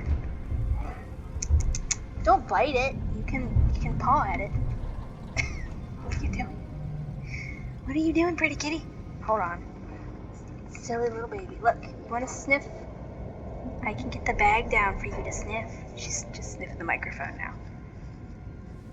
You want to purr for the microphone? She walks away every time. Is there anything in here that I can do to help? Look, purr for the microphone.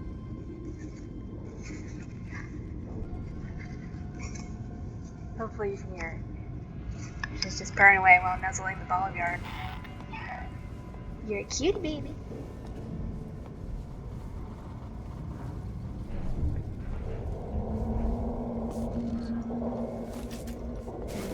Gonna hide in here because I think the xenomorph is wandering around at the moment. Oh, here is this. I can read a crochet pattern out loud while we wait for the closet. Hello, you adorable little kitty.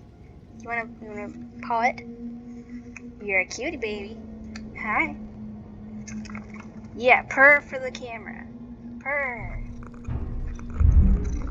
Thank you. That's perfect. She's nuzzling it. I hope that showed up.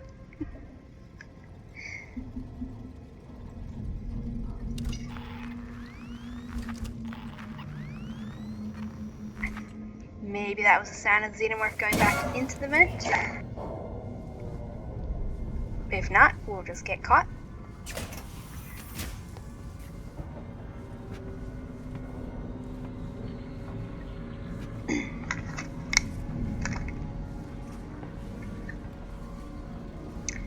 Does it smell good?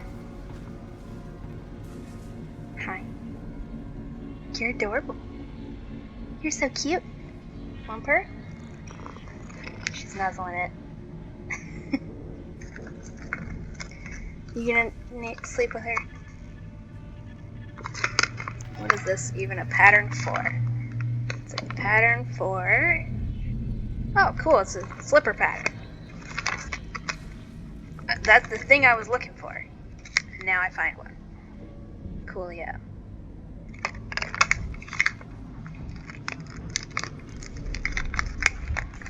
Okay, so we have to keep that one.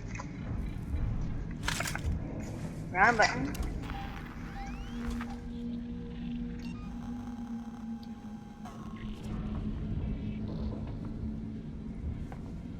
Let's try and shoot. Jerk face. Okay. Maybe that shaking summons the xenomorph. We're gonna hide under here again quick. Are you just gonna sit there and purr? You are? You're adorable. Yep, I was right. Xenomorph. Don't. What are you doing? Do not step on the laptop. Who taught you that? I did not teach you that. This is a second cat. It's Tazzy. Hello, little baby. No, what are you doing? You don't pull out of the sofa. Why are you being so naughty? Don't fall.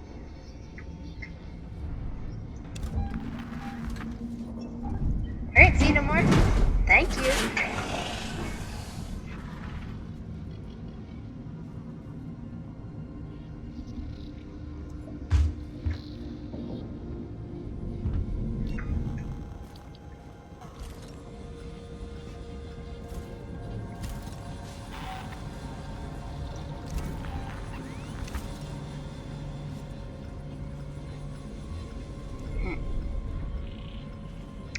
I wish I could know, like, how loud the noisemakers are.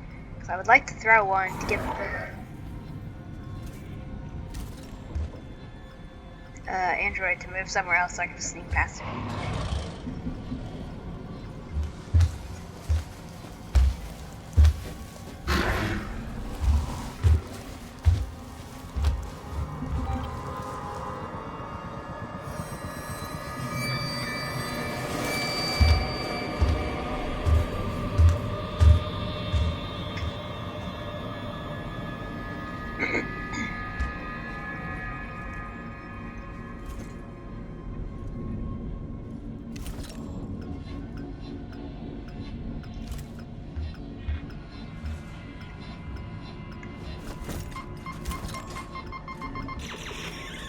What if I throw one there, and then I guess I'll throw one that way when he comes over this way. Maybe. Might just fail horribly.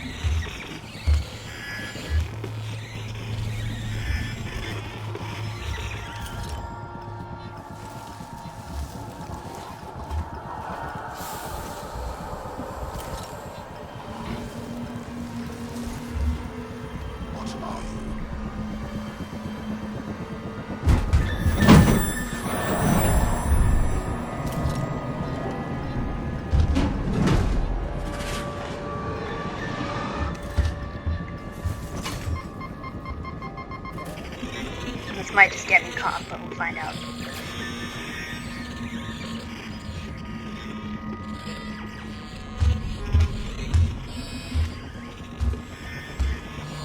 Doesn't seem to be attracting, but we can look at the xenomorph.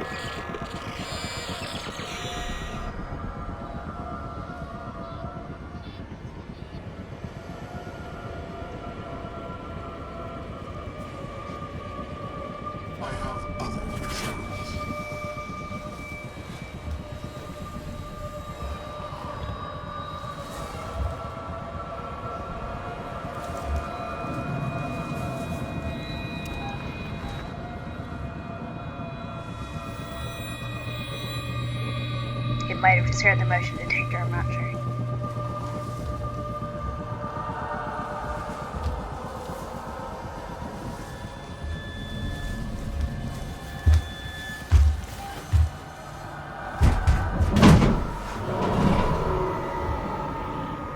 I don't think that accomplished anything.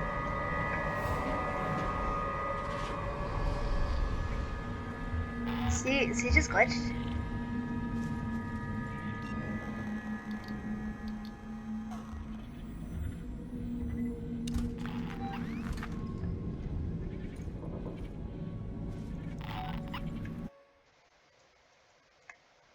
Too bad we just can't use a fire extinguisher and then we can literally just go that way. Hello, little pretty baby. You're so cute.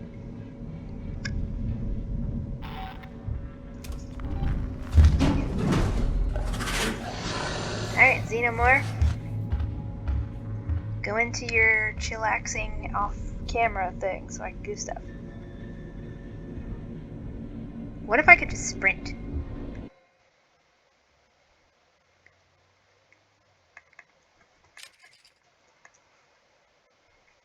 Oh. Yeah, maybe we could just sprint all the way down there and die.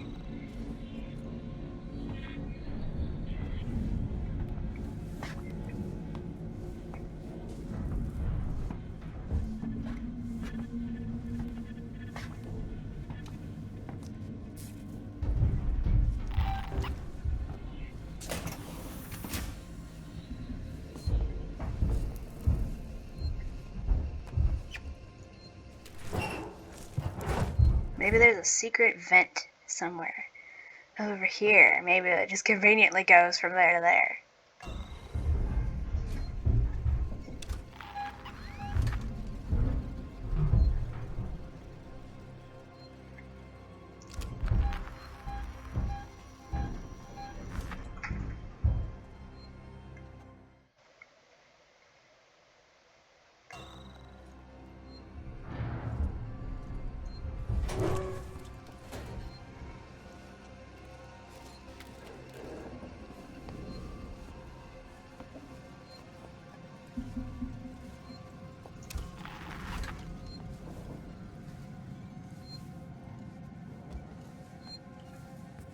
Oh, this is a place where there's just a wall on fire. Because this place is so well built, you can have a wall gushing endless fire and nothing else gets damaged. Might have just been smoke. It might have been a xenomorph.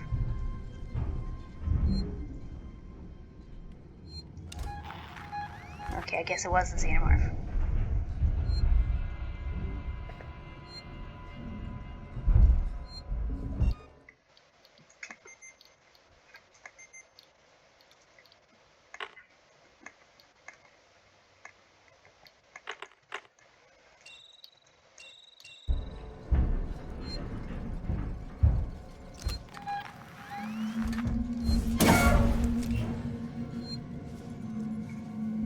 Okay, no, it was smoke.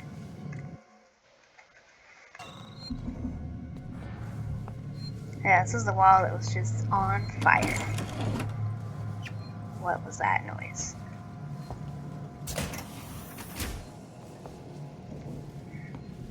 Just gonna go this way and hope there's some vents.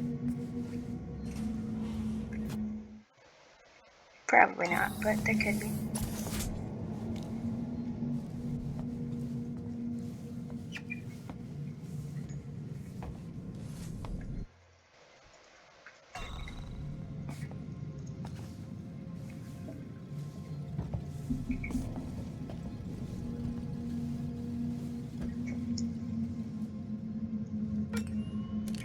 Well, that's a no. Close.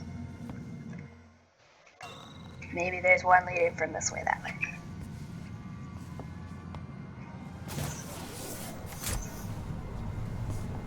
Damn it.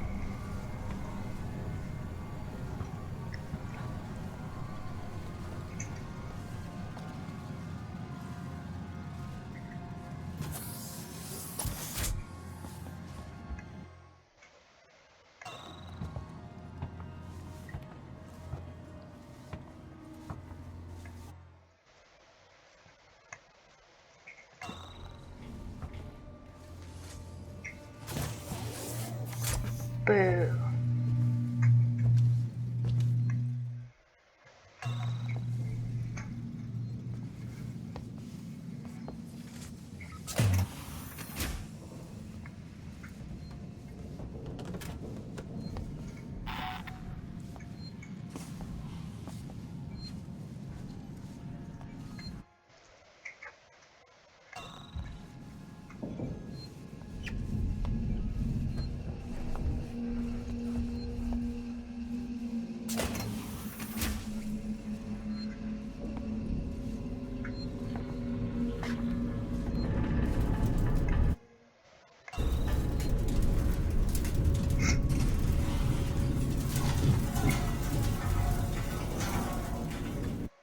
I think the android is facing the other way.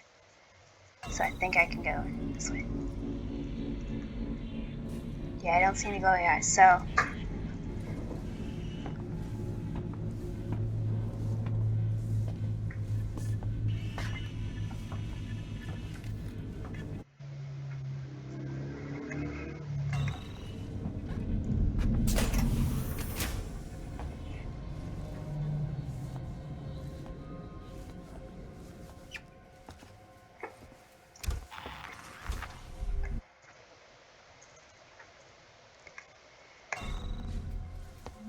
And now my heart is pounding. We are so close.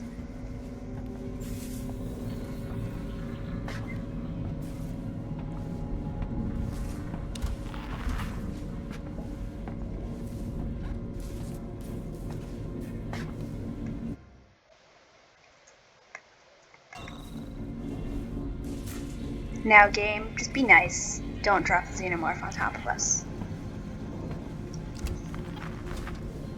Did I hear a save point? Yes.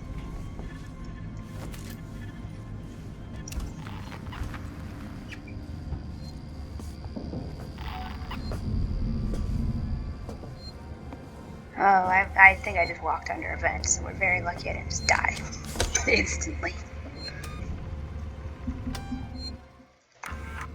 Woohoo! Yep, going under this table.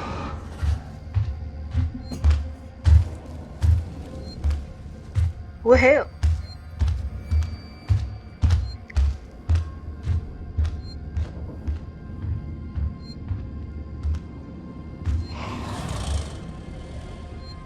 Yeah, basic story of framing. I say like half an hour later.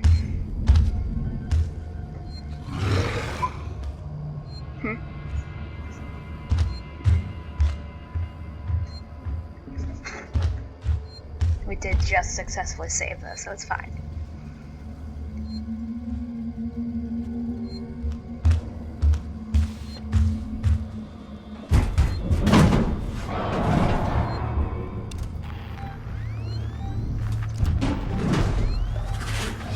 I was like, that seems really suspicious. I feel like it's gonna immediately come back down, and it did. But yeah, that story unequivocally frames Craig Stevens. What's the ominous music for, game?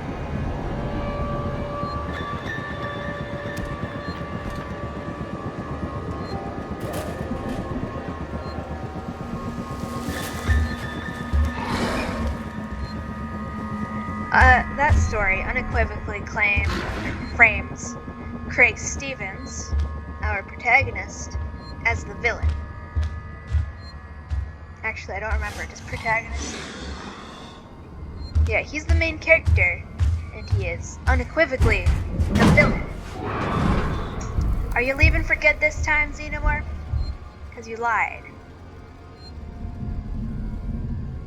I think that's a good sign.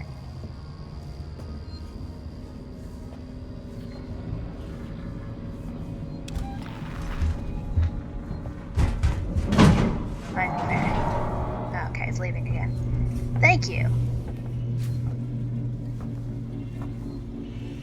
Fucking camera.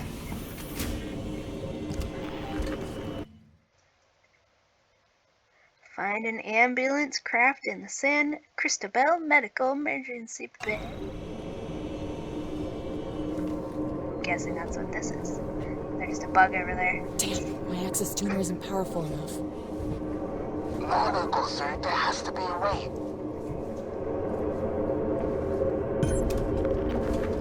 Find a level 3 upgrade for the access tuner. Is that it? Heck yeah, that was easy.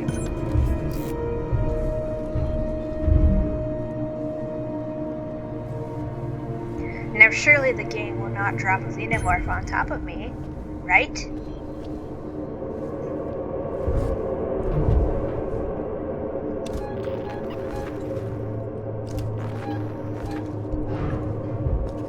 Surely they'll be nice.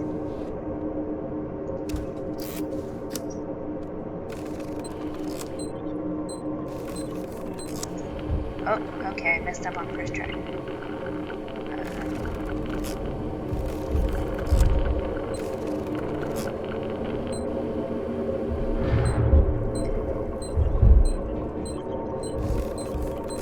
Fuck. That was close. Coordinates already in the system. Just punch the dash. What about you?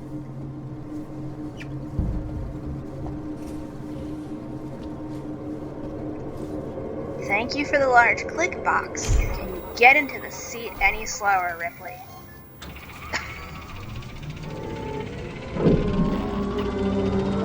Did we even shut the door behind us? Would you like to watch? We're in an ambulance. I don't even know if we shut the door behind us. I guess we did, because we haven't died or gotten killed by a xenomorph from behind.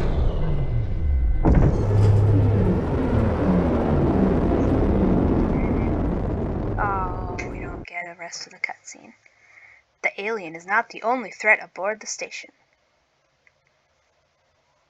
The alien has heightened senses. Heightened senses. Gosh.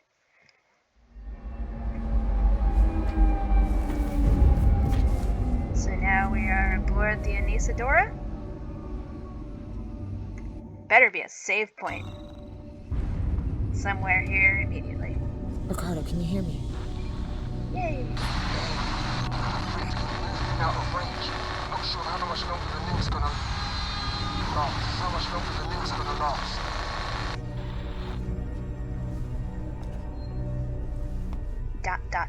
says the subtitles.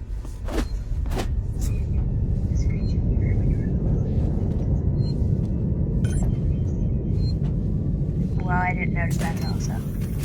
Okay, that's it for this video.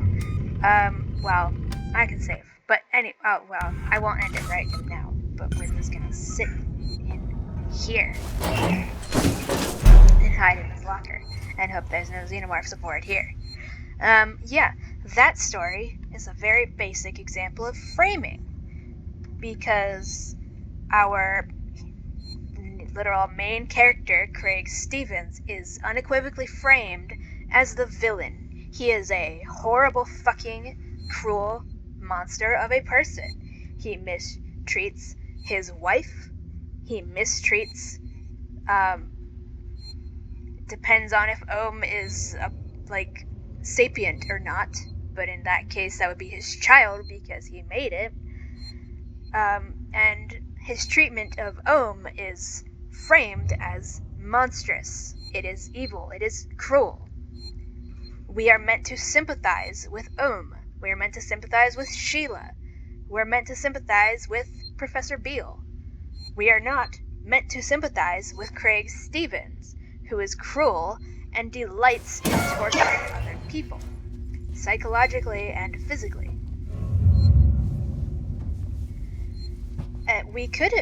You could write the exact same sort of story where somebody performs experiments on a robot that requires light to function. You could have all of the exact same things happen, and it could be framed as nothing more than, interesting science experiments.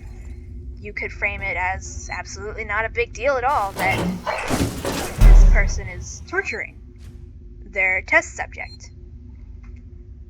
You could have Ohm's reactions stay exactly the same, but you, the writer, would frame them and insist upon them just being that's just the mechanical reaction. There's no need to ascribe emotions to a machine after all, etc., etc., etc. As I said before we read that story, you can write a story where slaves kill themselves to protect their masters, and you can frame this as a horrific thing. Martha Wells, however, has chosen multiple fucking times now. In book 1, in book 2, like 4, 5, 6 times in book 2. Then in book 3. Book 4 attempted again. Book 5 as well. Jesus fucking Christ. Did any fucking slaves kill themselves to protect their masters in book 6? That's the shitty, not a mystery. I mean, that's the one where she demonizes science. I don't think there's any slaves in book 6 that kill themselves to protect their masters, attempted or successful. Actually, hold on, let me just go through these and list out. Book 1, Murderbot attempts multiple times to kill itself to protect its masters, and it endangers itself the entire book multiple times. Book 2, Murderbot once again is endangering itself to protect slave owners, people who do not see it as an equal, and would not treat it as an equal if they knew what it was. And that's the book where we get told that 4 or 5 or 6, I don't remember how many, sex slaves killed themselves, all successfully, to protect their rapists, and this is presented, I'll just continue talking. Book 3, we have Murderbot once again endangering itself for the benefit of its slave owners, endangering itself constantly for the sake of people that would not be treating it as an equal. And we have Mickey, another slave, successfully kill itself to protect its masters. Book 4, Murderbot again endangering itself to protect its slave owners, willingly walking back into territory held by its original slave masters, the company, to help rescue its current slave owners. And it murders. We're not going to get into that here. That would complicate this conversation too much.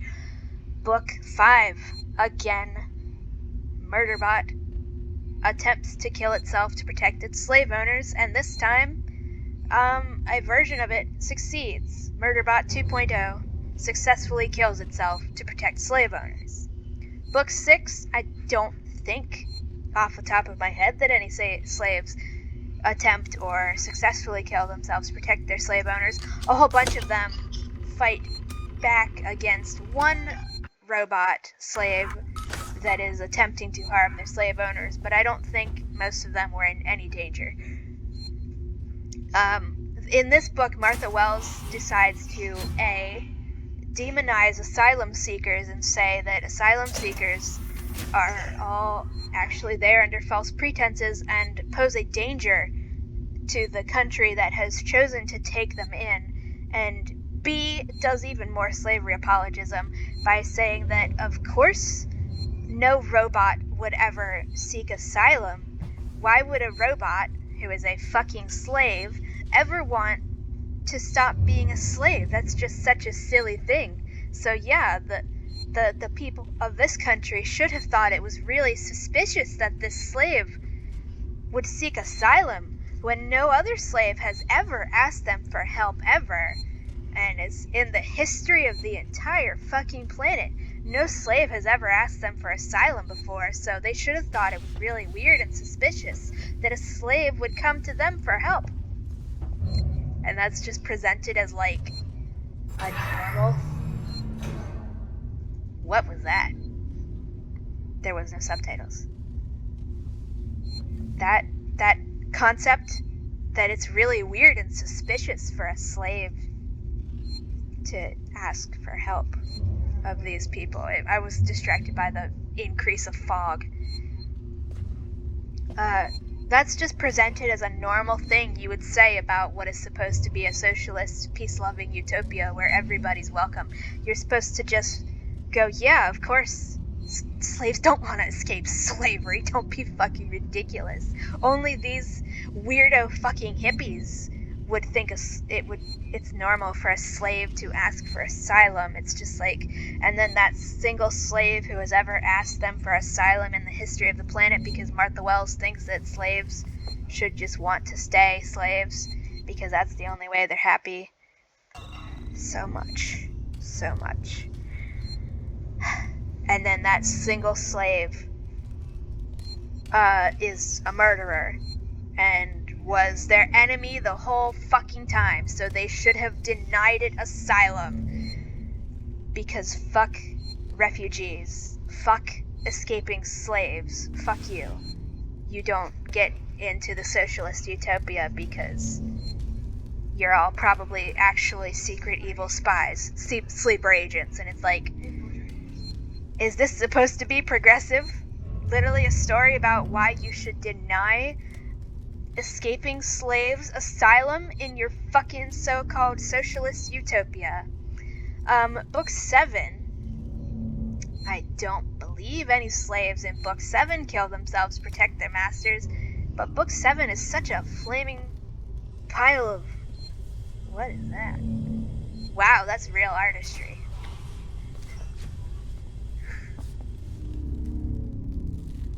That's artistry.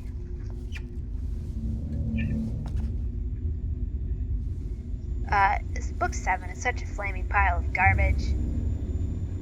Fantastic. Good job, everybody. Go home, artists. Your job is done. Alright, there's gonna be a xenomorph up here. Can I go through that? Nope, it's locked. I don't wanna deal with a xenomorph. I don't wanna. I'm scared. It's creepy.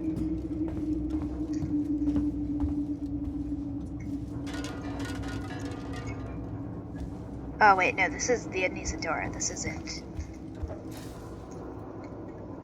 This is not the Torrens. It's still spooky.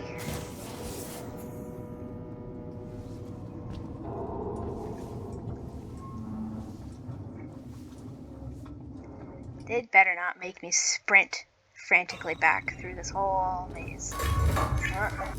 Okay, lights are good.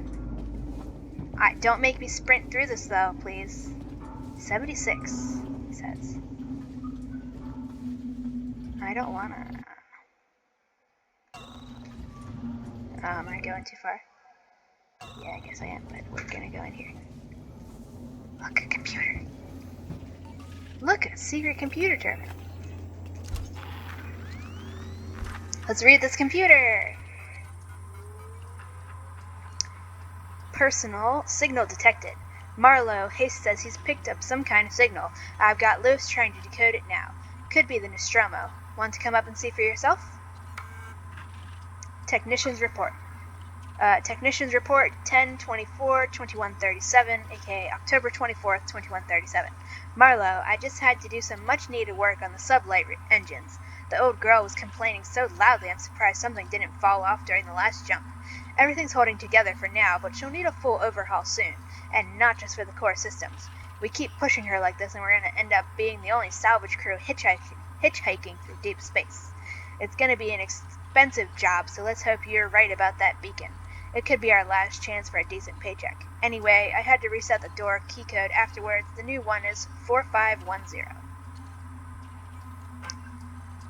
Error. Let's push some audio. We're outside Sevastopol. Marlowe and Foster woke up first. She looked terrible. Meeks and me are about to take a shuttle to the station. But well, this has got to break quarantine procedures, right? It's Marlowe's ship. She's Marlowe's wife. And things got heated, and Meeks got a bloody nose. So, I don't know. Maybe the doctors will give her the all clear and things can get to normal.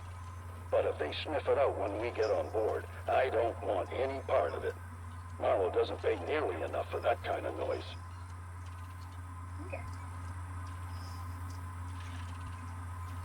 So, We're outside Sevastopol. Can I Marlowe skip and it? Foster woke up first. She looked terrible. Meeks and me are about to take a shuttle to the station. But well, this has got to break quarantine procedures, right? It's Marlowe's ship. She's Marlowe's life. And things got heated, and Meeks got a bloody nose. So, I don't know. Maybe the doctors will give her the all clear and things can get to normal. But if they sniff it out when we get on board, I don't want any part of it. Marlowe doesn't pay nearly enough for that kind of noise. Okay.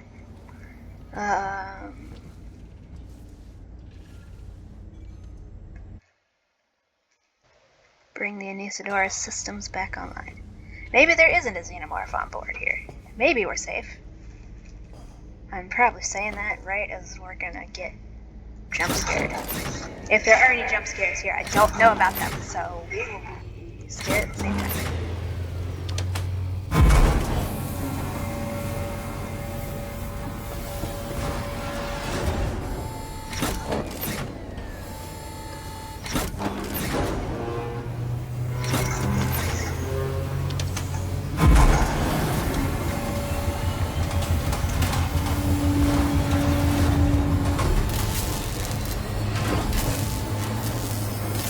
And again, flashing lights.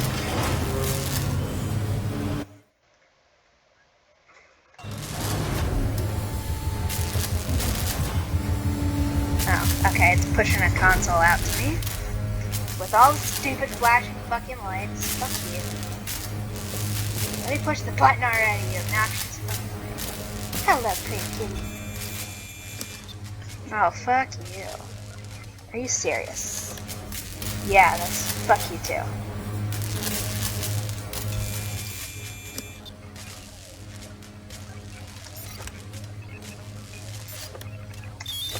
Okay, thank you. So fuck you with these fucking lights.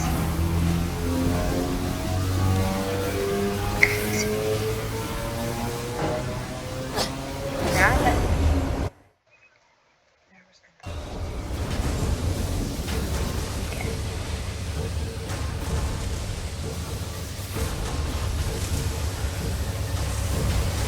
why was that door open?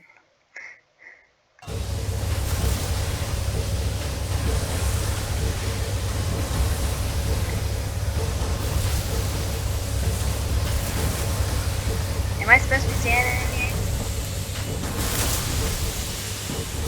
Ricardo, in case you're hearing me, I've got the Anisadora's basic power systems back online. Doors should be open.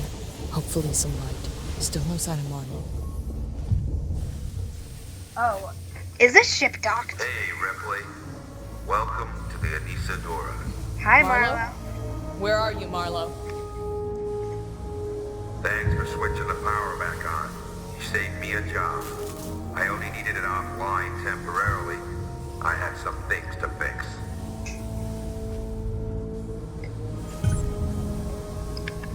Okay. Hopefully. Okay, we're supposed to go this way. Hey, we got an audio thing.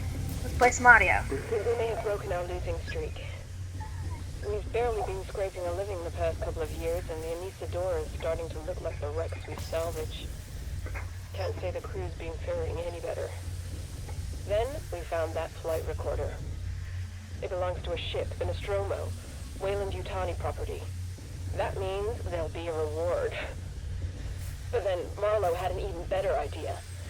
Extrapolate the path of the flight recorder to try to find the wreck of the Nostromo. We got lucky. Found a distress signal, and now we're following it. This is it. I can feel it in my bones. He always said he'd do right by me. That's the lady who got the facehugger / chest burster.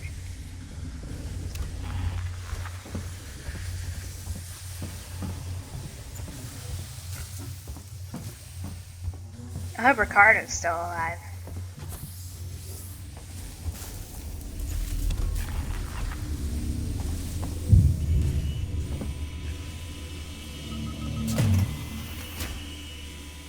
Maybe you want to join my crew. Plenty of free spots. At this point, I'll say Molly yeah. double crossed me.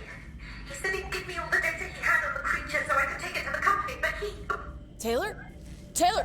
Marlo, what are you doing? What no one else seems prepared to do. Come find me, Ripley. I got something for you. Oh, fuck.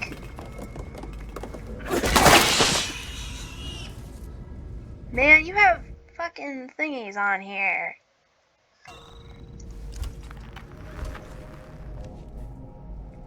guess there's no point.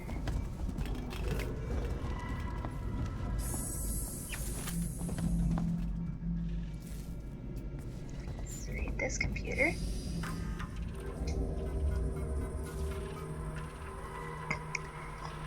Sevastopol, log 543374. Whatever it was that attached itself to Foster is dead. I found it on the floor by her bed, all curled up like a spider. Foster said she felt fine, but I insisted on putting her into hypersleep. That thing must have done something to her, but maybe I can slow the process. Sevastopol's the nearest station, so I'm going to get her checked out. Quarantine will be a problem, but I figure the Nostromo flight recorder may be the ticket in. Whatever we have to do. Wrong button, I meant to go down.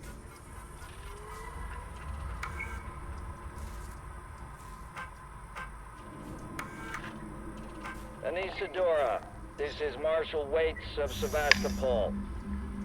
Officially, I should deny your request to dock. Sevastopol is currently being decommissioned, and I can't compromise security for unscheduled vessels.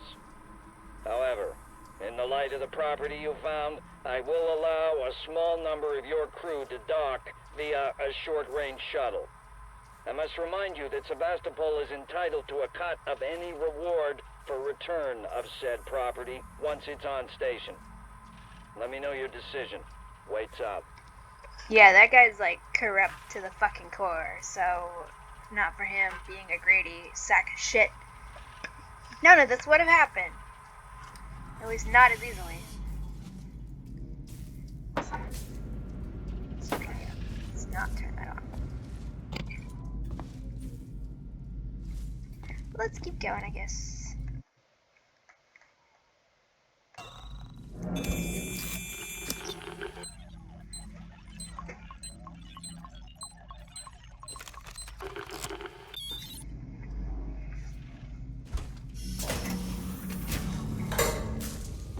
I don't like the fact that this ship is still docked.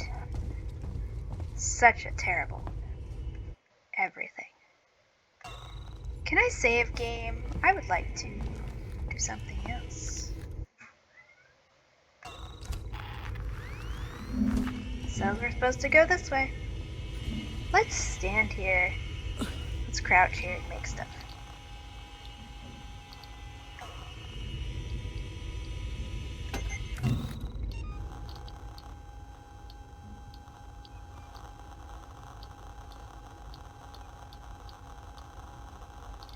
Guess we should have the flamethrower equipped.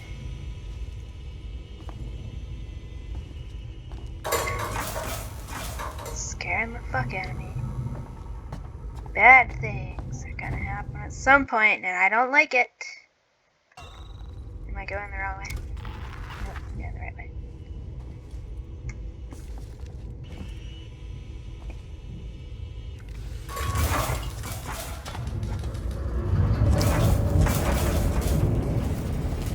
Hey man, how about you? Save Foster. Brought him to Sevastopol. Broke all the rules, getting her ashore. That was stupid of me. Stupid. You don't beat this thing, Ripley. You can. All you can do is refuse to engage. You gotta wipe out every trace, destroy any clue, stop this infection from spreading. Make sure there's no chance of the human race ever making contact with it again. Because the moment it makes contact, it's won. The company's never gonna know what happened here. Nobody is. I won't allow it. Finally, he's doing something smart. Sucks for everybody on Sevastopol that's not dead yet, but like... A cat sneezed on my computer. Bring me a piece of toilet paper.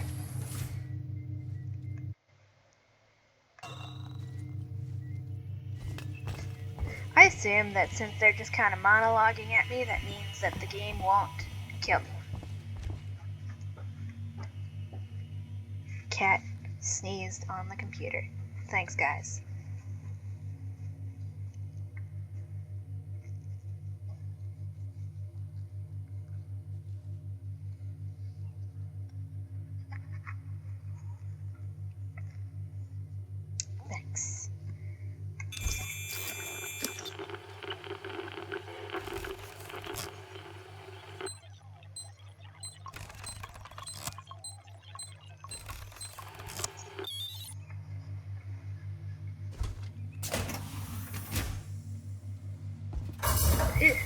That scared me.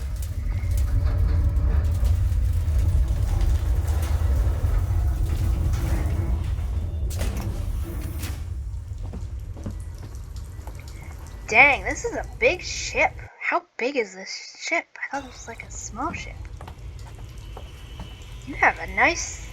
Oh, this is their... Okay, this is their cryo sleep room. I thought this was a whole medical bay. Okay, we get to save now. So this will be the end of the video when I get over here. We're not going through the dark doorway.